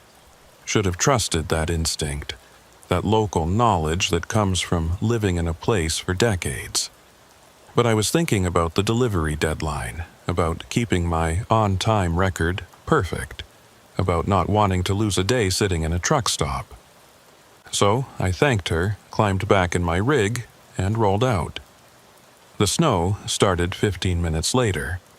Not gradually, not with warning flurries. It just started, like someone flipped a switch. 1 minute the road was visible, the next I was driving through a wall of white. Lake effect snow is different from normal snowfall. It's heavier, wetter, and it comes down so hard your wipers can barely keep up. I slowed to 40, then 30, 4 ways on, following the faint outline of the shoulder. The world had shrunk to maybe 20 feet in front of my bumper, and I was navigating more by feel than sight. Then I saw the closure sign. Emergency barricades across both lanes. Orange lights flashing. Road closed ahead. No exceptions. I brought the rig to a stop and checked my GPS. According to the map, I was still 30 miles from Léans, which meant they'd extended the closure further than originally announced. My phone showed 1 bar of signal. I called dispatch, reported the situation, asked for guidance. The dispatcher told me to find a safe place to park and wait it out. There was a maintenance yard about 5 miles back, he said, with a turnaround large enough for semis. I should backtrack and hole up there until the road reopened. I started to reverse carefully, watching my mirrors. The road behind me looked clear enough. No traffic, no obstacles. I'd gone maybe a quarter mile when I felt the shoulder give way. Not dramatically, not a collapse, just a soft, sinking sensation. My trailer tires were off the pavement, sinking into snow that was deeper than it looked. I tried to pull forward, but the drive wheels just spun. I was stuck, half on the road, half off, with no cell signal and no way to call for help. Perfect. I grabbed my CB and keyed up. This is eastbound on US 41, about 25 miles north of Lance. I'm stuck in the shoulder, need a pull. Anyone copy? Static. I tried again, switching channels. Nothing. The storm was blocking everything. I sat there for a moment, assessing options. I could try to dig out, but without chains or sand, I was just spinning wheels. I could wait for a plow to come through, but given the closure, that might be hours. Or I could walk back to that maintenance yard, see if anyone was there, call for help from a landline. It was 5 miles, but I had good winter gear, and the snow, while heavy, wasn't impossible to walk through. I made the decision. I'd walk back, get help, come back with a wrecker. I grabbed my parka, gloves, flashlight, and a road flare just in case, and started walking. The snow was immediately worse than I expected. Not just falling, but swirling, driven by wind that seemed to come from every direction at once. I kept my head down, following the shoulder, using my flashlight to stay oriented. After about a mile, I started to wonder if I'd made a mistake. The cold was seeping through my layers, and my face was going numb despite my hood. That's when I saw the structure ahead. Not the maintenance yard. I hadn't gone far enough for that. This was something else, a small building set back from the road, barely visible through the snow. As I got closer, I could make out details. It was a road commission building, one of those small outposts they use for storing equipment and warming up plow crews. And there was light in the windows. Someone was there. I approached the door and knocked. Heavy, desperate thumps that sounded too loud in the muffled world of the storm. The door opened immediately, and a man stood there, silhouetted against interior light. "Jesus, get in here before you freeze," he said, pulling me inside. The warmth hit me like a physical thing, and I stood there for a moment just breathing, feeling my face tingle as the blood flow returned. The man closed the door and looked me over. He was maybe 60, with a face that was all hard angles and weathered skin, wearing a road commission jacket with a name tag that said Garnett Pike. "You're the trucker," he said. It wasn't a question. "They called about you 20 minutes ago. Said you were stuck up the road." I blinked. "I don't understand. I couldn't get through on my CB. How did they—" "Plow driver saw you," Pike said. "Radioed it in. We've got a wrecker on the way, but it's going to be a couple of hours.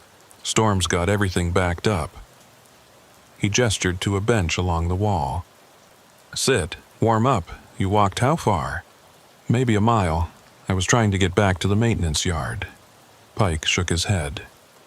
"Maintenance yard's closed. Has been since October. Budget cuts.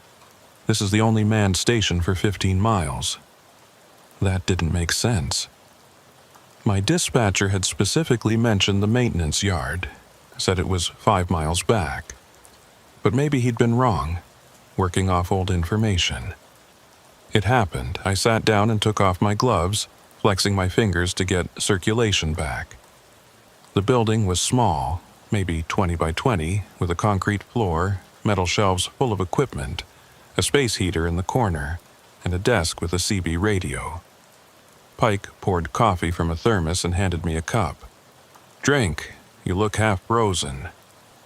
I took it gratefully, let the warmth seep into my hands. "I appreciate this. I thought I was going to have to walk the whole way." Pike sat at the desk, watching me with an expression I couldn't quite read. "You're lucky. Most people who get stuck out there in conditions like this don't get found until spring. If ever." There was something off in the way he said it. Not threatening exactly, but matter-of-fact in a way that made me uncomfortable. "How long have you worked for the road commission?" I asked, trying to make conversation. "Long time," Pike said. "Since before you were born, probably. I've seen a lot of storms, a lot of drivers who didn't respect the lake. The lake doesn't forgive mistakes." I nodded, sipping my coffee. It tasted strange, slightly bitter, but I chalked that up to being cheap commission coffee. I usually respect it. Just thought I could beat the band this time. Pike smiled, but it didn't reach his eyes. "Nobody beats the lake. The lake always wins." We sat in silence for a while, listening to the wind howl outside. I was starting to feel drowsy, the warmth and exhaustion catching up with me. My eyes kept wanting to close, and I had to force them open. "You should rest," Pike said. "Wrecker's going to be at least 2 hours. No point staying awake." I wanted to resist, but the drowsiness was overwhelming. I stretched out on the bench, using my folded parka as a pillow. The last thing I remember before sleep took me was Pike sitting at the desk, still watching me, and the strange thought that the radio on his desk wasn't making any sound. No static, no voices, just silence. When I woke up, something was wrong. The light was different, grayer, and the temperature had dropped significantly. I was shivering despite my layers. I sat up, confused, and looked around. Pike was gone. The space heater was off. And when I checked my watch, I saw that it was 6 a.m. I'd been asleep for over 14 hours. That wasn't possible. I couldn't have slept that long, not in these conditions, not sitting up on a hard bench. But my watch didn't lie, and the light coming through the windows was definitely dawn light, not afternoon. I stood up, my body stiff and aching, and called out, "Pike? Mr. Pike?" No response. The building was empty except for me. I walked to the door and tried to open it. Locked. Not just locked, frozen shut, ice sealing the jamb. I shoved hard, throwing my shoulder against it, and it gave way with a crack. Cold air rushed in, and I stepped outside into a world transformed. The snow had stopped, and in its place was an eerie stillness. My rig was visible up the road, still stuck where I'd left it, but it was now completely buried under a drift that rose halfway up the cab. And the road was pristine, untouched by any plow, any traffic, any footprints except mine leading away from the building. I looked back at the building I'd sheltered in. In the morning light, I could see what I'd missed in the storm. The windows were boarded up, or had been.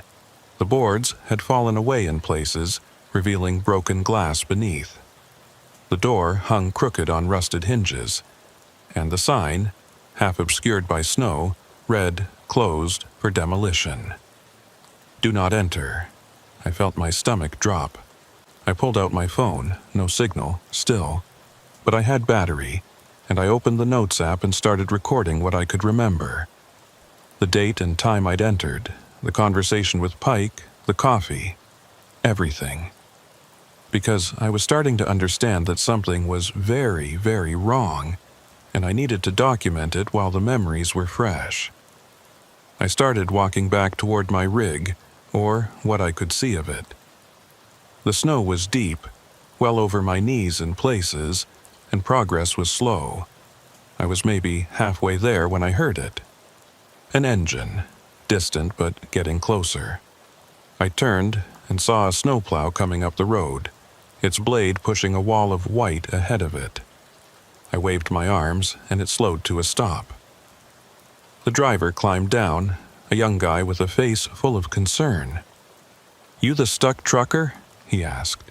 "Yeah," I said. I stopped. What was I going to say? That I'd spent 14 hours unconscious in an abandoned building with a man who might not have been real? "I've been trying to dig out," I finished lamely. The driver shook his head. "Lucky we found you. This stretch of road's been closed since yesterday afternoon. We're just now getting to clearing it. You've been out here all night?" "Yeah," I said, because what else could I say? He radioed for a wrecker and offered me a ride to the nearest open station. I accepted, climbing into the warm cab of the plow gratefully. As we passed the building I'd sheltered in, I looked at it closely. In the daylight, it was clearly abandoned, clearly had been for years. The roof was partially collapsed, the interior visible through gaps in the walls. Nobody could have been working in there. Nobody could have survived a night in there without freezing. The driver noticed me looking. "That old place. Been closed for 5-6 years now. They were supposed to tear it down, but you know how it is. Budget's always tight. Anyone ever work there? A man named Garnet Pike?" The driver frowned. "Pike? That name sounds familiar. Hold on." He grabbed his radio and called in. After a brief exchange, he turned back to me. "My supervisor says Garnet Pike was a road commissioner back in the day. Died in the 90s, I think. Got caught in a lake-effect storm while checking on a closure. They found him frozen in his truck about 2 miles from here. The implications settled over me like the snow. I'd spent the night in an abandoned building, talking to a dead man, drinking coffee that couldn't have existed. And yet I'd survived. I should have frozen, should have died of exposure or hypothermia in that unheated building. But I hadn't. I'd woken up cold but alive, functional enough to walk. The wrecker met us at my rig, and the operator, a taciturn guy who didn't waste words, got me pulled out in about 20 minutes. My truck started on the first try, no damage, no issues. It was like the whole thing had never happened. I drove to the nearest truck stop and sat there for an hour, drinking real coffee, trying to process what had happened. Finally, I called the road commission office and asked to speak to someone about the building. I described the location, described what I'd seen. The woman on the phone was confused. "Sir, that building hasn't been operational in years. If you sheltered there, you're lucky the roof didn't collapse on you. It's not safe." "I know," I said. "But I need to know about Garnet Pike. What happened to him?" She put me on hold, came back a few minutes later. "Garnet Pike died in 97. He was checking on a closure during a lake-effect storm when his truck went off the road. He tried to walk to safety, got disoriented in the whiteout. They found him 3 days later, frozen, about a quarter mile from his commission building, the building where he'd worked for 30 years. Did they say anything else about how he died? Just that he was almost home. He'd made it within sight of his building. They said if he'd gotten inside, if he'd had shelter and warmth, he would have survived. But the door was frozen shut. He died on the doorstep." I thanked her and hung up. I sat there for a long time, staring out at the snow-covered lot. I thought about Pike, dying in sight of safety, freezing because he couldn't get that door open. I thought about how he'd opened the door for me, pulled me inside, given me warmth and coffee and a place to rest. How he'd told me the lake doesn't forgive mistakes. How he'd watched over me through the night in a building that should have been as cold as a tomb. I'd been saved by a ghost, by a man who'd died trying to reach the safety he'd given me. It's been years since that night, and I still run loads to the UP. Still drive US 41, still pass that abandoned building. Sometimes I slow down when I pass it, looking for signs of life, looking for lights in those boarded windows. I never see anything, it's just a derelict building, waiting for demolition that never comes. But I think about Pike sometimes, about why he helped me, why he appeared when I needed him. Maybe he's still trying to reach that door, still trying to get inside where it's warm. Maybe helping stranded drivers is his way of finishing that journey, of saving others from the fate he suffered. Or maybe I'm just trying to rationalize an experience that has no rational explanation. Either way, I don't stop at abandoned buildings anymore. Don't trust shelters that appear too conveniently in the middle of nowhere. But I also don't ignore the stories other drivers tell about strange encounters on winter roads, about people who appear out of nowhere to offer help and then vanish without explanation. Because I know now that the line between the living and the dead gets thin in the worst storms. And sometimes the dead are more helpful than the living. Last winter, I heard about a driver who got stranded on the same stretch of US 41. His story was almost identical to mine. An abandoned building, a man in a road commission jacket, coffee and warmth, and a night of sleep that shouldn't have been possible. The driver told the story at a truck stop, and most people laughed it off. But I didn't. I caught his eye across the dining area, and we shared a nod of understanding.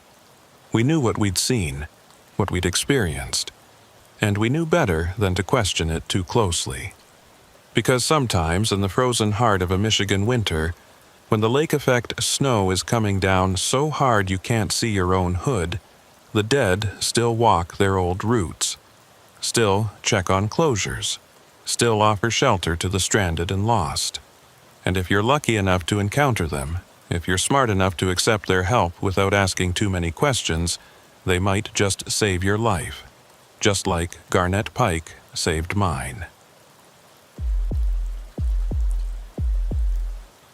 The Sandhills region of Nebraska is a lonely place, even in good weather.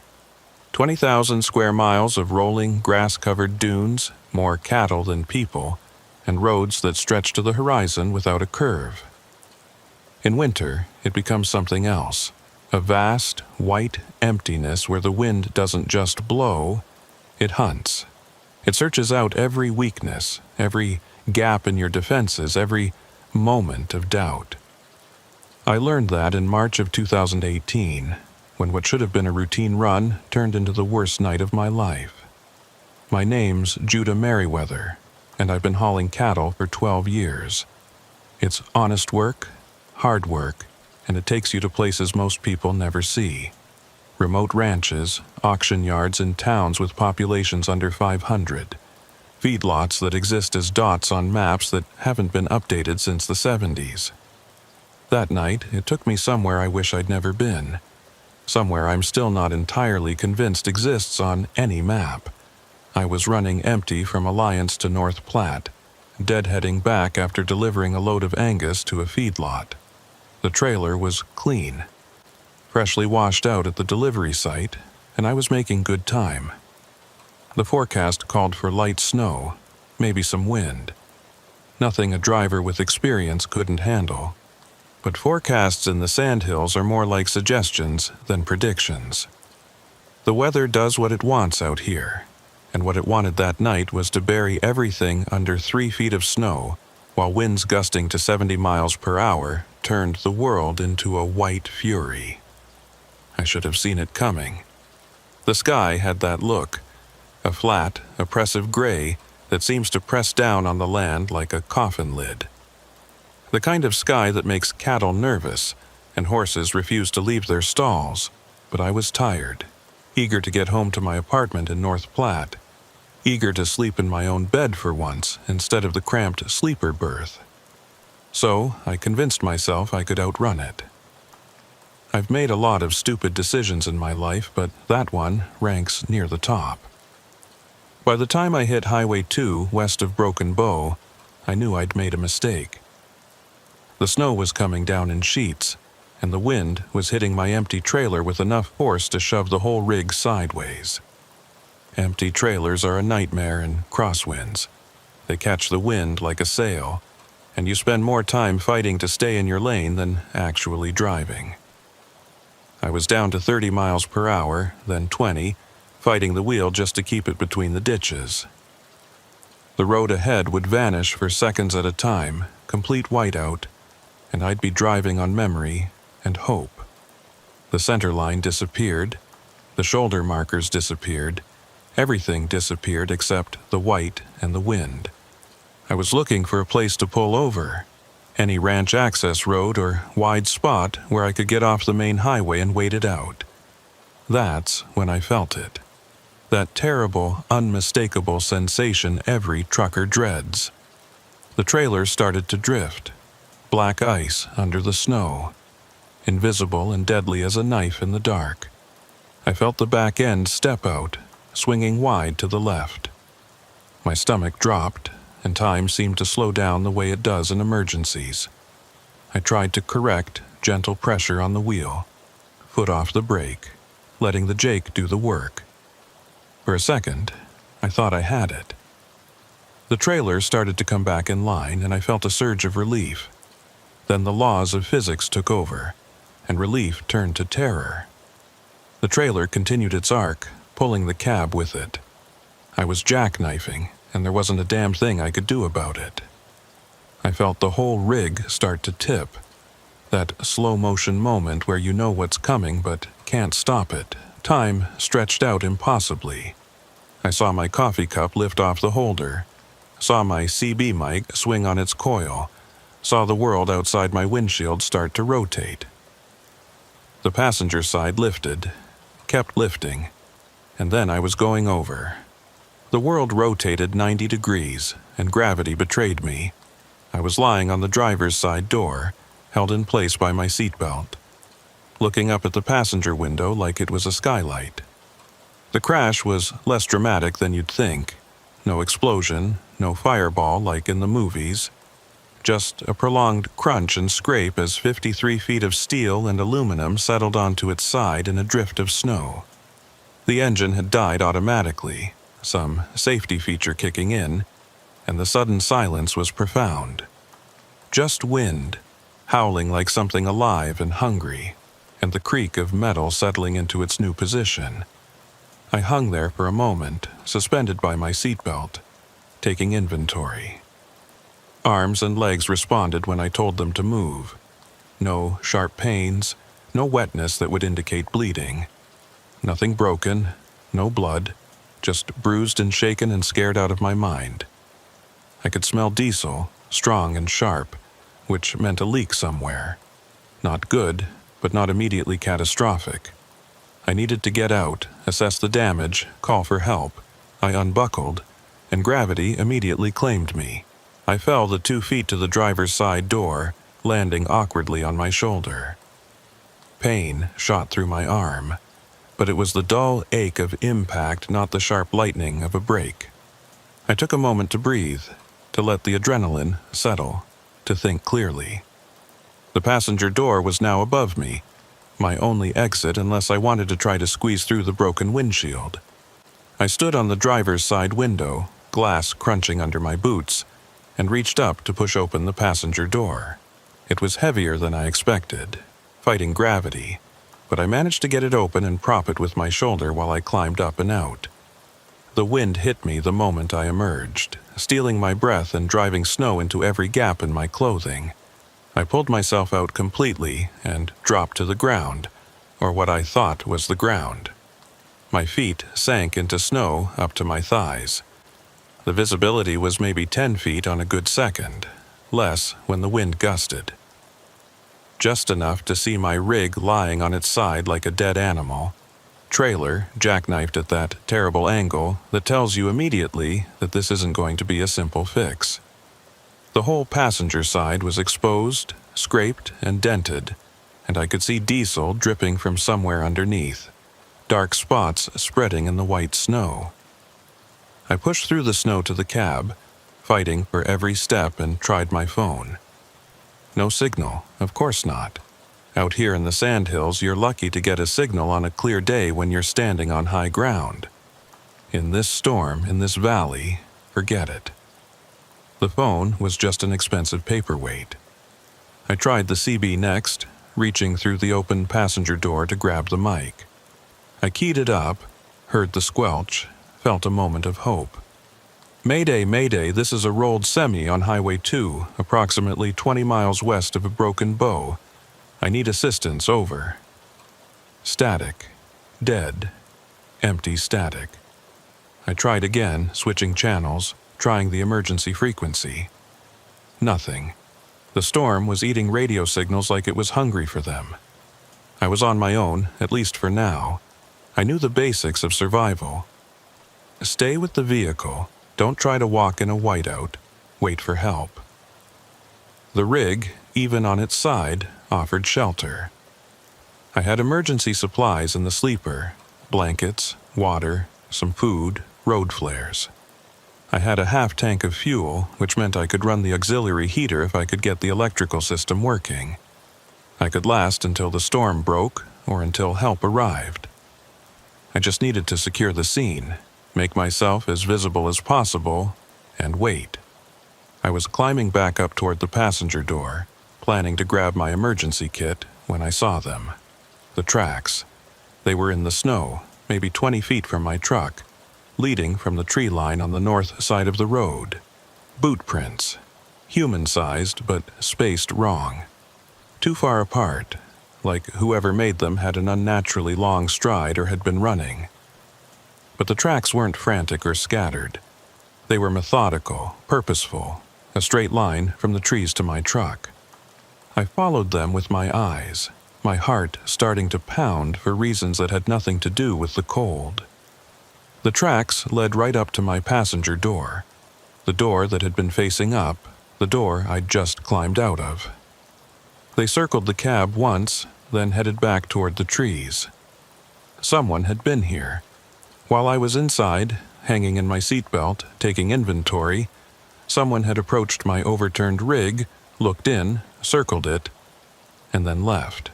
The implications made my skin crawl beneath my layers. I looked toward the tree line, but visibility was too poor to see anything except the vague shapes of pines and the endless white beyond them. "Hello?" I shouted into the wind. "I need help. I'm stranded." My voice was snatched away by the wind, carried off into the white void. No response. Just the howl of the storm and the creak of my settling truck. I tried again, louder. "Hello? Is anyone there? I saw your tracks." Still nothing.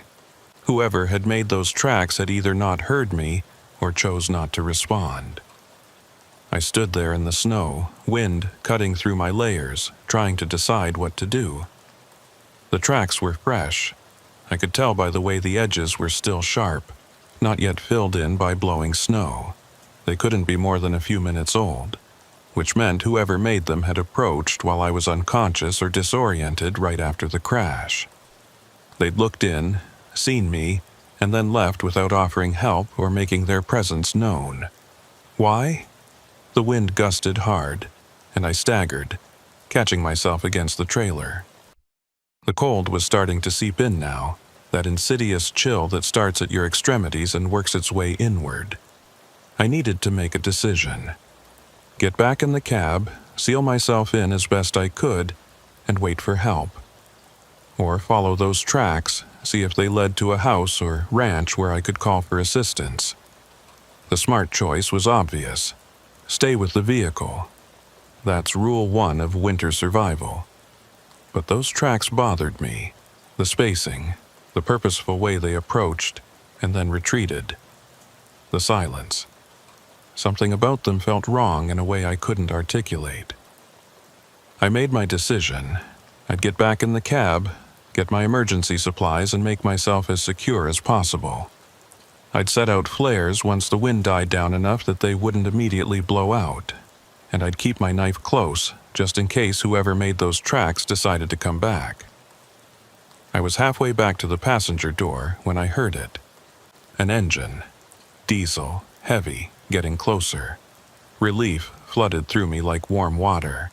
Someone was coming, had seen my rig or heard my mayday somehow, was coming to help. I scrambled up onto the side of my overturned truck, waving my arms, pointing my flashlight toward the sound. Through the snow, I saw headlights, high-mounted, probably a pickup. It was moving slowly, cautiously, feeling its way through the whiteout. It pulled to a stop about 20 yards away, engine idling, lights on, but nobody got out. The pickup just sat there, exhaust puffing white clouds into the wind, headlights cutting cones through the snow. I waved again, shouting, "Hey, over here! I need help! Truck rolled over. I'm okay, but I'm stuck." Still, nobody emerged from the pickup. The engine continued its steady rumble, and I could see a shape behind the windshield. Someone in the driver's seat, but they weren't moving. I dropped back into the snow and started wading toward the pickup, every step an effort. "Hey, can you hear me? I need a pull, or at least a ride to somewhere with a phone." I got within 10 feet, close enough to make out details now. The pickup was old, maybe 70s vintage, with a grill that looked like a mouthful of broken teeth. Rust showed through the paint in places, and one headlight was dimmer than the other. The windshield was frosted over, completely opaque. Nobody could see through that. Nobody could drive with that windshield. And yet the pickup was here, idling, as if someone had just parked it. The exhaust bothered me too. It was coming out white, too white, thicker than normal exhaust should be in cold weather. It looked less like combustion products and more like steam, or breath, cold breath, condensing in the freezing air. I stopped about 5 feet from the driver's side door, sudden instinct overriding the desperate need for help. "Hello?" I called out, my voice smaller now, uncertain. "Is someone in there?" The door opened, not quickly, not like someone eager to help. It opened slowly, deliberately, with a creak of old hinges that somehow cut through the wind noise. A figure stepped out, and my first impression was of size. He was tall, well over 6 feet, dressed in a heavy rancher's coat that had seen better decades. A wide-brimmed hat shadowed his face, and he moved with a stiffness that suggested old injuries or just the arthritis of age. He stood there, not moving closer, not speaking, just regarding me from beneath that hat brim. The silence stretched out, punctuated only by the wind and the idle of his engine. I found myself taking a step backward, though I couldn't have said why. "You need help." It wasn't a question. His voice was rough, like gravel in a can, like someone who didn't speak often and wasn't used to the feel of words. "Yes," I said, trying to sound confident, professional, like this was just a normal roadside assistance situation. "My rig rolled. I need a pull, or at least a ride to somewhere with a phone. I need to call a wrecker." He stood there, and I still couldn't see his face properly. The hat brim and the blowing snow conspired to keep it in shadow. "Where were you headed?" he asked. "North Platte," I said. "Deadheading back from Alliance." "Long way to go in this storm," he said. "Dangerous. People die out here, freeze to death, get lost. Never found until spring, if then." There was something in his tone, something flat and emotionless, that made the words feel less like concern and more like statement of fact, like he was describing something he'd witnessed many times. "I know," I said. "I made a mistake, should have pulled over earlier, but I'm okay now. If you could just give me a ride or loan me a phone, I can get this sorted out." He tilted his head slightly, a considering gesture. "I can help," he said finally. "Come with me. Get you warm. Get you somewhere safe." He gestured toward the pickup with one gloved hand. The cab was dark inside, no dome light, no dashboard glow. Just darkness. "What's your name?" I asked, stalling. not sure why I was reluctant to accept the help I desperately needed. "I'm Judah Merriweather. I haul cattle, been doing it 12 years, out of North Platte. You from around here?" He didn't answer for a moment. When he did, his voice seemed to come from a different direction, though he hadn't moved. "Clovis Bain. I ranch near here. Have for a long time. Seen a lot of storms. A lot of drivers like you, making mistakes, ending up in trouble." He took a step closer, and I took a step back automatically. "Mr. Bain," I said carefully, "I appreciate you stopping, but I think I should stay with my rig. Company policy, you know. Someone will come looking, and they'll expect to find me here." He stopped advancing, stood perfectly still, that hat brim still hiding his face.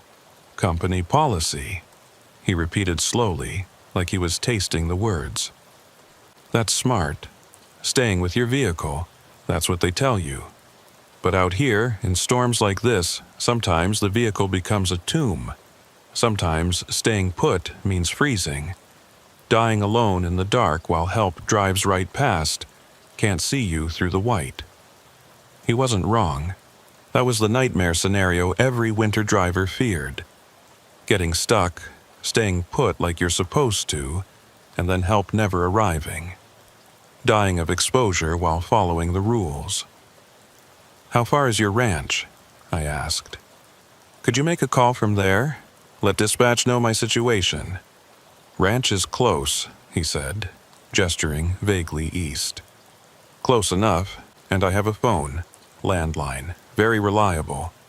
Not like these cell phones that don't work when you need them." A landline, old-fashioned, but dependable. That actually made sense for a remote ranch. "Okay," I said, making a decision. "But let me grab my emergency kit first. I've got some supplies in my truck and I want to set out a flare at least, mark the location." He nodded slowly. "Be quick, storm's getting worse. Don't want to be out in it longer than necessary."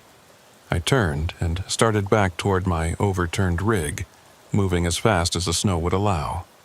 Behind me, I heard Clovis Bain get back in his pickup. The door closed with a solid thunk, and the engine continued its steady rumble. I climbed up to my passenger door and dropped into the cab, now lying on its side like a strange cave. My emergency kit was in the sleeper, and I grabbed it quickly. Blankets, water bottles, energy bars, road flares, first aid kit, and my good flashlight with fresh batteries. I also grabbed my logbook and my wallet, stuffing them in my coat pockets. Insurance, license, registration, all the important papers. If I was leaving my rig, even temporarily, I wanted that documentation with me. As I gathered my things, a thought occurred to me. Why hadn't Clovis Bain offered to call from his cell phone? He'd mentioned my cell phone not working, had offered a landline at his ranch, but he must have a phone of his own. Everyone did these days. Even old ranchers usually had at least a basic flip phone for emergencies. Maybe his was dead, or maybe he was old school enough not to carry one, or maybe there was another reason. I shook off the thought. I was being paranoid, letting the stress of the situation make me suspicious of someone who'd stopped to help. Clovis Bain was just an old rancher, a little odd, maybe, a little stiff in his manner, but that came with the territory. People who lived alone in isolated areas got eccentric. It was natural. I climbed back out of the cab with my emergency kit and looked toward the pickup. It was still there, still idling, exhaust still puffing those two white clouds. I could see Clovis behind the wheel now, or at least his shape, motionless, waiting. I grabbed a road flare from my kit, struck it, and planted it in the snow near my rig. The red light was immediately dimmed by the blowing snow, but it was better than nothing. At least, if a plow came through or if another driver happened by, they'd see there was a situation here. I started wading back toward the pickup, emergency kit clutched to my chest. I was maybe 10 yards from the passenger door when I noticed something that made me stop. There were no tracks around the pickup. None. My tracks led from my rig toward it. That much was clear. But there were no tracks leading to the driver's side door, no tracks indicating that Clovis had walked around his vehicle, no tire tracks showing where he'd driven from. The pickup was sitting in pristine snow, as if it had been lowered from the sky directly onto that spot. I stood there, wind howling around me, staring at the impossible absence of tracks. Then I remembered the tracks I'd seen earlier, the ones leading from the tree line to my overturned truck. The spacing had been wrong, I'd thought, too far apart. Now, looking at the pristine snow around the pickup, I understood. Those tracks hadn't been made by someone walking with a long stride. They'd been made by someone who wasn't quite walking at all, someone whose feet didn't quite touch the ground with every step. My hands tightened on my emergency kit, and every instinct I had screamed at me to run. Not toward the pickup, away from it. Back to my rig, back to my overturned tomb of metal and diesel fumes, back to anything except that waiting vehicle with its opaque windshield and its too white exhaust, and its driver who cast no tracks in the snow. I started backing up, slowly, trying not to make it obvious, trying to keep the pickup in view. The passenger door opened. I hadn't seen Clovis move, hadn't seen him reach across to unlatch it, but it swung open nonetheless, revealing the dark interior. "Get in, Judah," his voice called out. And I realized with mounting horror that his lips hadn't moved. The voice wasn't coming from inside the cab. It was coming from everywhere and nowhere, surrounding me like the wind.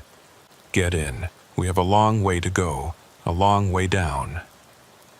I dropped the emergency kit and ran. Not toward my rig. That was too far, too exposed. Toward the tree line, the same direction those impossible tracks had led. The snow grabbed at my legs like hands, trying to pull me down. But fear gave me strength. I heard the pickup's engine rev, heard the wheels spin and catch, and then I heard it moving, pursuing me. I didn't look back. Looking back would cost me seconds I didn't have. I crashed into the tree line, branches whipping my face, snow cascading from disturbed boughs. The trees were thick here, old pines that blocked some of the wind and most of the snow. I kept running, weaving between trunks, trying to put distance and obstacles between me and whatever was following. Behind me, I heard the pickup stop, heard the engine idle, heard a door open. "Judah," Clovis Bain's voice, patient, almost amused. "Where are you going? You can't survive out here, not in this cold, not in this storm. Come back, let me help you." I pressed myself against a tree trunk, trying to quiet my breathing, trying to listen over the sound of my own heartbeat. The wind was quieter here among the trees, and I could hear him moving. Not footsteps exactly, but a sound like something heavy being dragged through snow. The sound would stop, then start again.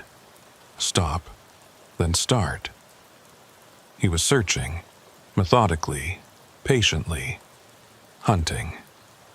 "I've helped a lot of drivers, Judah," his voice called out, seeming to come from multiple directions at once. "Helped them find their way. Helped them get warm. They're all warm now. So warm they'll never be cold again. Don't you want to be warm, Judah? Don't you want to stop shivering?" I bit down on my glove to keep from responding, to keep from giving away my position. The cold was already working its way through my layers, and he was right about one thing. I couldn't survive out here indefinitely. Without shelter, without heat, I'd be hypothermic in hours, dead by morning. The dragging sound came closer, and I risked a glance around the tree. Through the gaps between pines, I saw him, Clovis Bain, moving through the forest with that same stiff gait. But now I could see why he moved that way.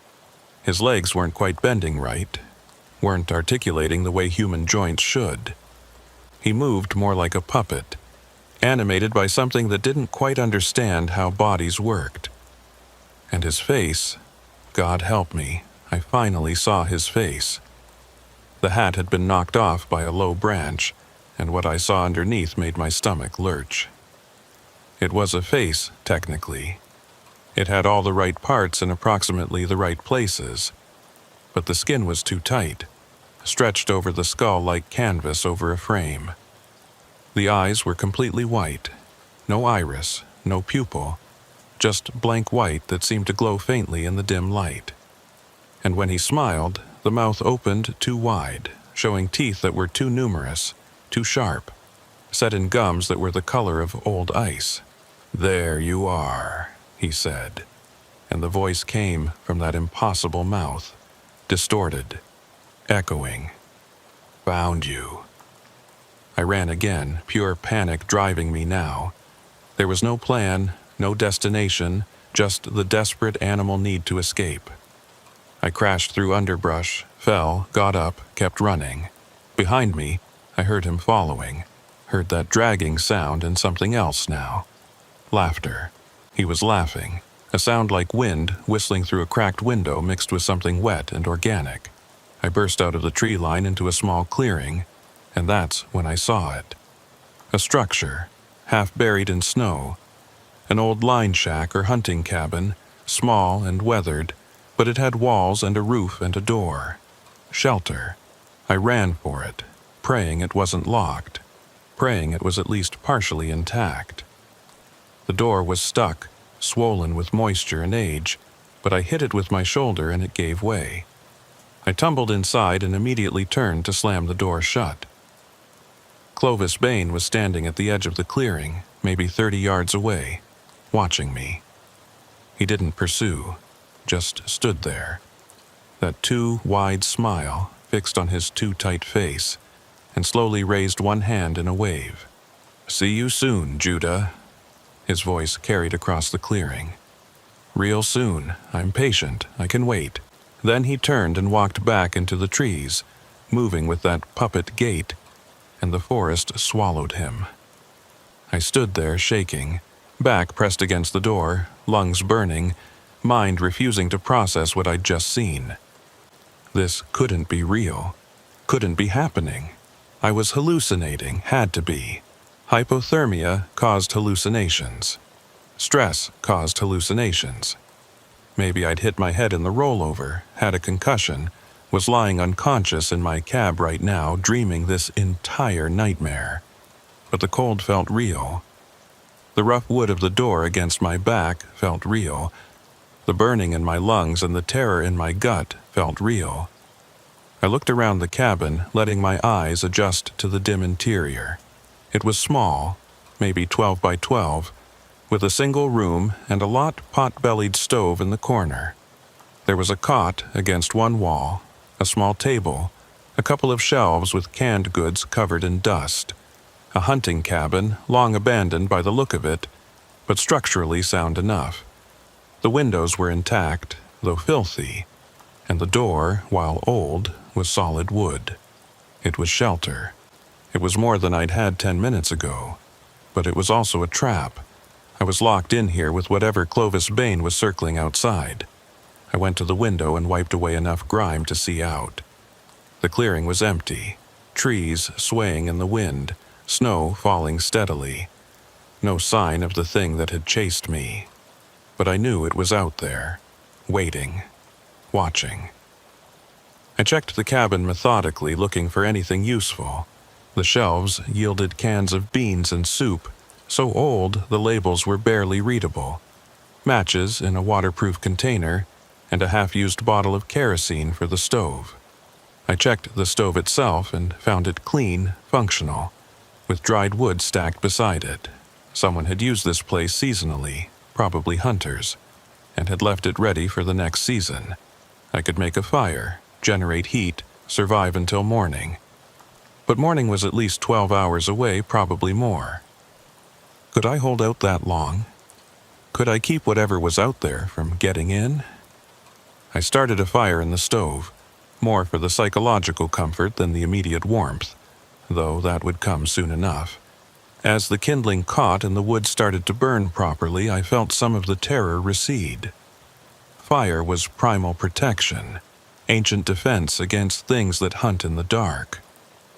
I pulled the cot to where I could see both the door and the window, positioned myself so nothing could approach without me seeing it, and tried to think rationally about my situation. I was stranded in a blizzard, miles from help. With a rolled truck, I couldn't drive. But I was alive, I had shelter, I had heat, and I had matches and wood to keep the fire going. In the morning, when the storm broke, I could make my way back to the highway. Someone would find my rig, would call it in, would send searchers if necessary. I just had to survive the night. Just had to wait out the darkness and whatever was in it. The fire crackled, wood popping and settling. Outside, the wind howled and the snow fell and the world was reduced to white and black and the thin orange glow of firelight. That's when I heard the sound. A soft scraping, rhythmic, coming from the roof.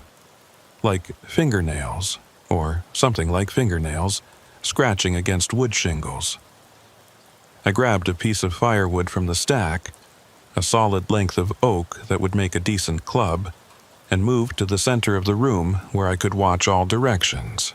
The scraping continued, moved across the roof from one side to the other, then stopped. Silence except for the fire and the wind. Then a new sound. Tapping on the window, gentle, almost polite. Tap, tap, tap. I looked at the filthy glass and saw nothing but darkness and the reflection of firelight. Tap, tap, tap. The sound came again, more insistent. I approached the window slowly, club raised, and wiped away more grime. Pressed against the glass from outside was a hand. Palm flat, fingers spread, pale as snow. But wrong. The fingers were too long, the joints bent at angles that weren't quite natural. As I watched, the hand slid down the glass, leaving a smear that wasn't quite water and wasn't quite ice. Judah! The voice came through the glass, muffled but recognizable. Clovis Bain. Let me in. I just want to help. Want to get you warm. Don't you trust me, Judah? Go away, I said, my voice barely above a whisper. Leave me alone. The hand disappeared from the window, and for a moment I thought he'd actually listened. Then I heard footsteps on the porch, heavy and deliberate. The door rattled in its frame as something tested it. I'd wedged it shut with a chair, but that wouldn't hold against a determined assault. Judah, the voice came again, right outside the door now. This is foolish. You'll freeze in there eventually. Fire will go out, wood will run out, cold will come in, but I can take you somewhere warm, somewhere you'll never be cold again. Don't you want that? I don't know what you are, I said, backing toward the stove, toward the light and heat. But I know you're not human. I know you're not Clovis Bain, so no, I don't want your help. There was silence for a long moment. Then I heard something that chilled me more than any of the rest had. Children's voices. Multiple children giggling and whispering coming from all sides of the cabin. Come out, come out. Play with us. It's so cold out here. We just want to be warm. I knew with absolute certainty that there were no children out there. Whatever those voices belonged to had never been children, had possibly never been anything that walked on two legs and drew breath. They were lures, bait, designed to appeal to basic human compassion and draw me out. I stayed silent, club gripped tight, watching the door and windows. The children's voices continued, rising and falling, sometimes in unison, sometimes overlapping, creating a discordant chorus that made my skin crawl. Then Clovis Bain's voice cut through them. Last chance, Judah. Come with us now, willingly, or we'll wait until you have no choice, until the cold makes you desperate, until you're so hypothermic you'll do anything for warmth. We're very patient. We've been waiting a long time.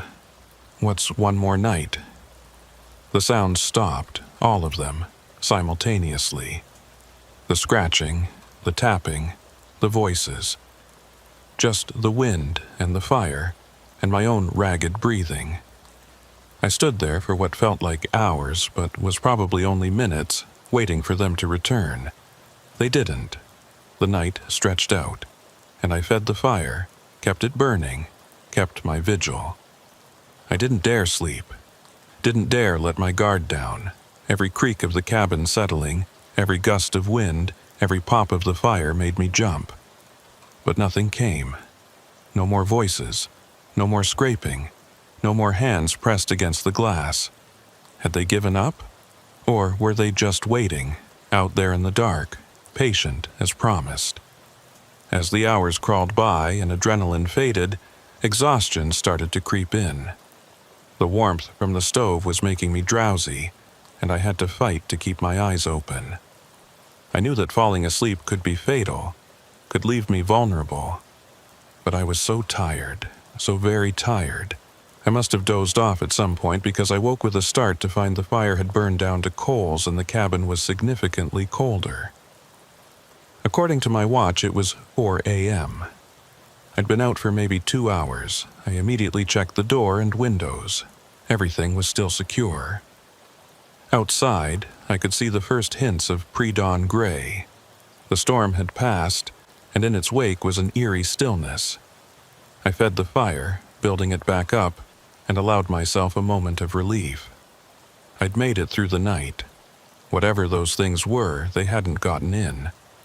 As proper dawn broke, I gathered what I could from the cabin.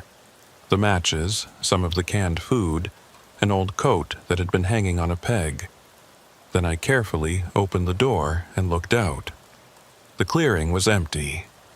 Pristine snow covered everything, unmarked except by my own tracks from the night before, leading from the tree line to the cabin door. No other tracks. No sign that anything had been circling the cabin, scratching at the roof, tapping at windows. It was as if I'd imagined the whole thing, but I hadn't. I knew I hadn't. I had the memories too vivid, too detailed, too terrifying to be hallucination.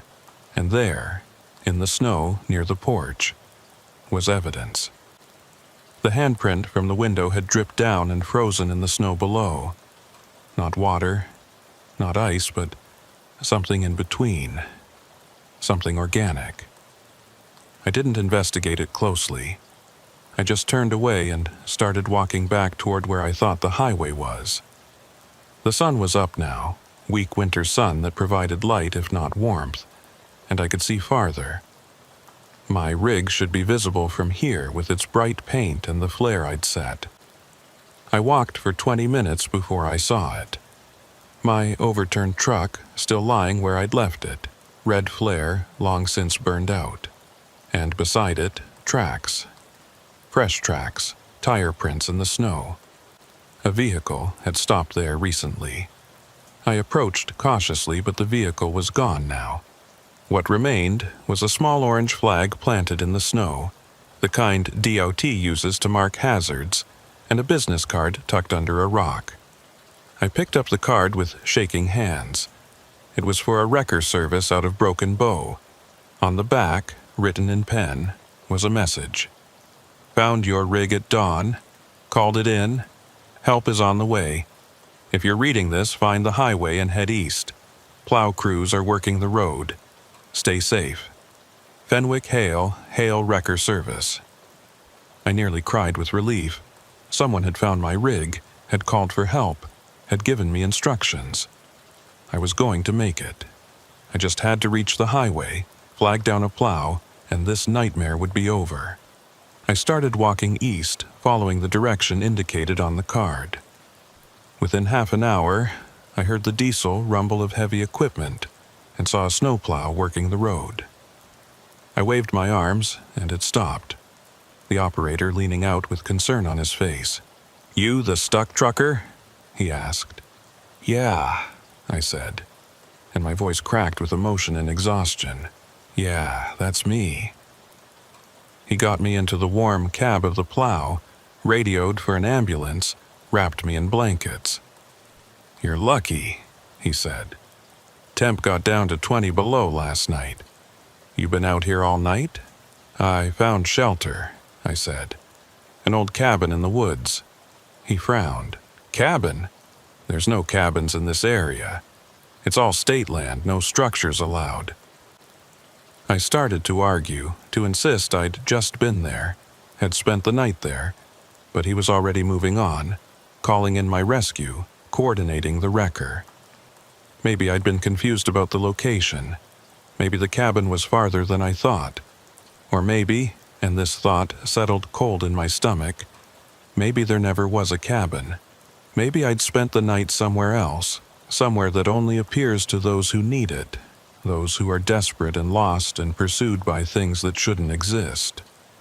They got me to a hospital, treated me for minor frostbite and exposure, kept me for observation. The wrecker service, Fenwick Hale's outfit, recovered my rig and hauled it to a repair facility. The damage was extensive, but fixable.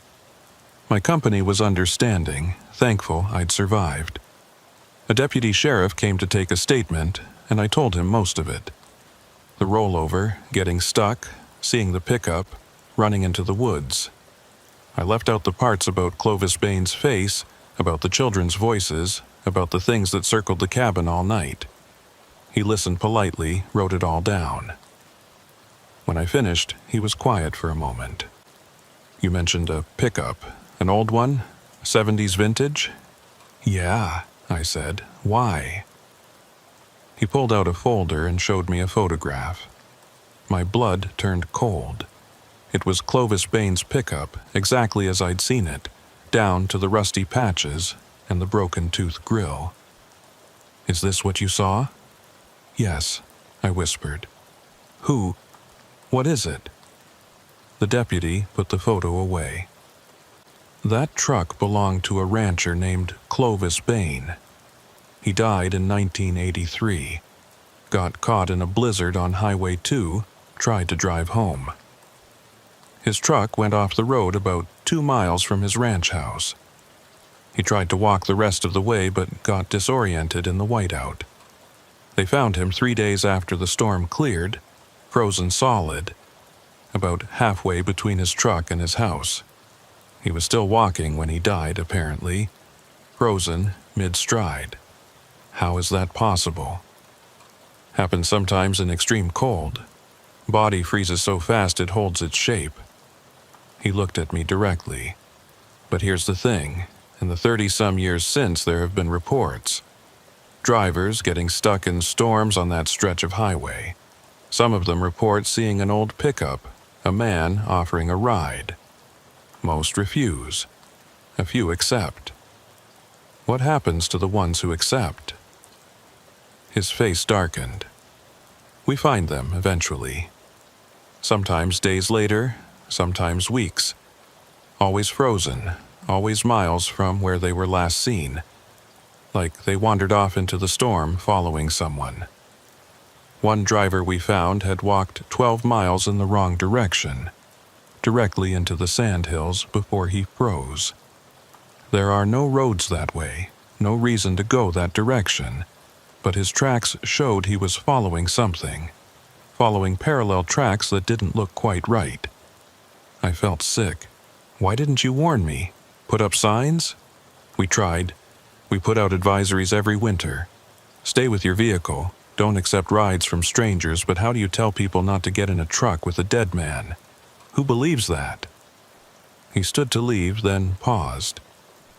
"You did the right thing, Mr. Merriweather. Running. Following your instincts. A lot of drivers don't. They're tired, cold, desperate. They get in the truck because it's there, because it offers warmth. And then they're never seen alive again." After he left, I lay in the hospital bed, staring at the ceiling.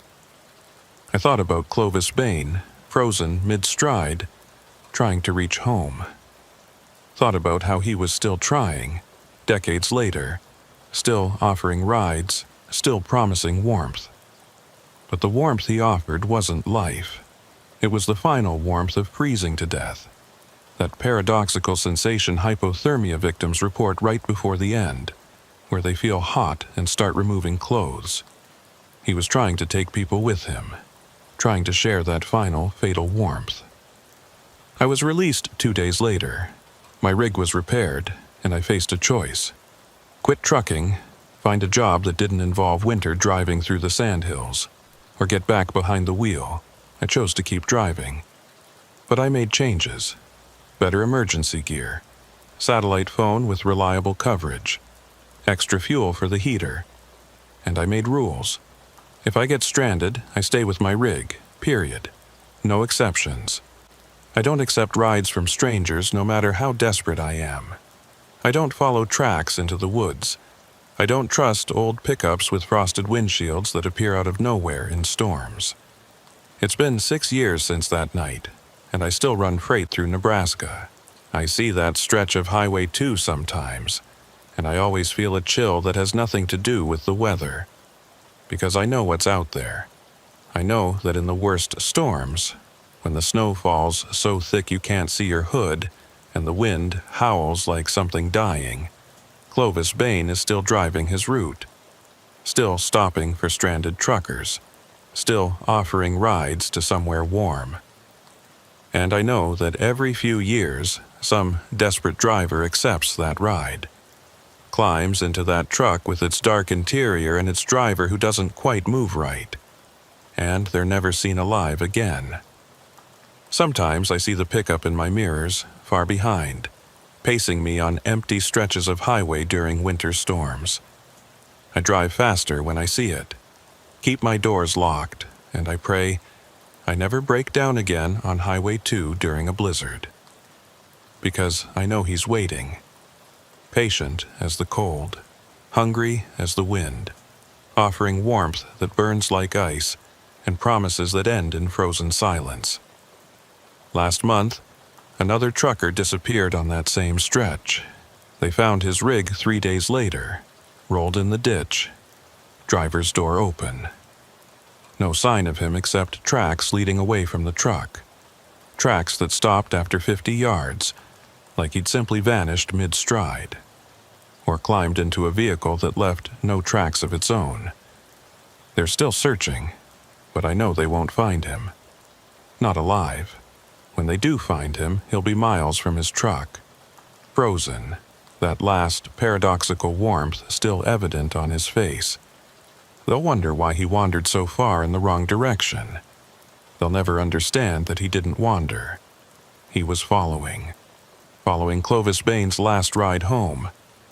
I hope to God I never have to follow it myself.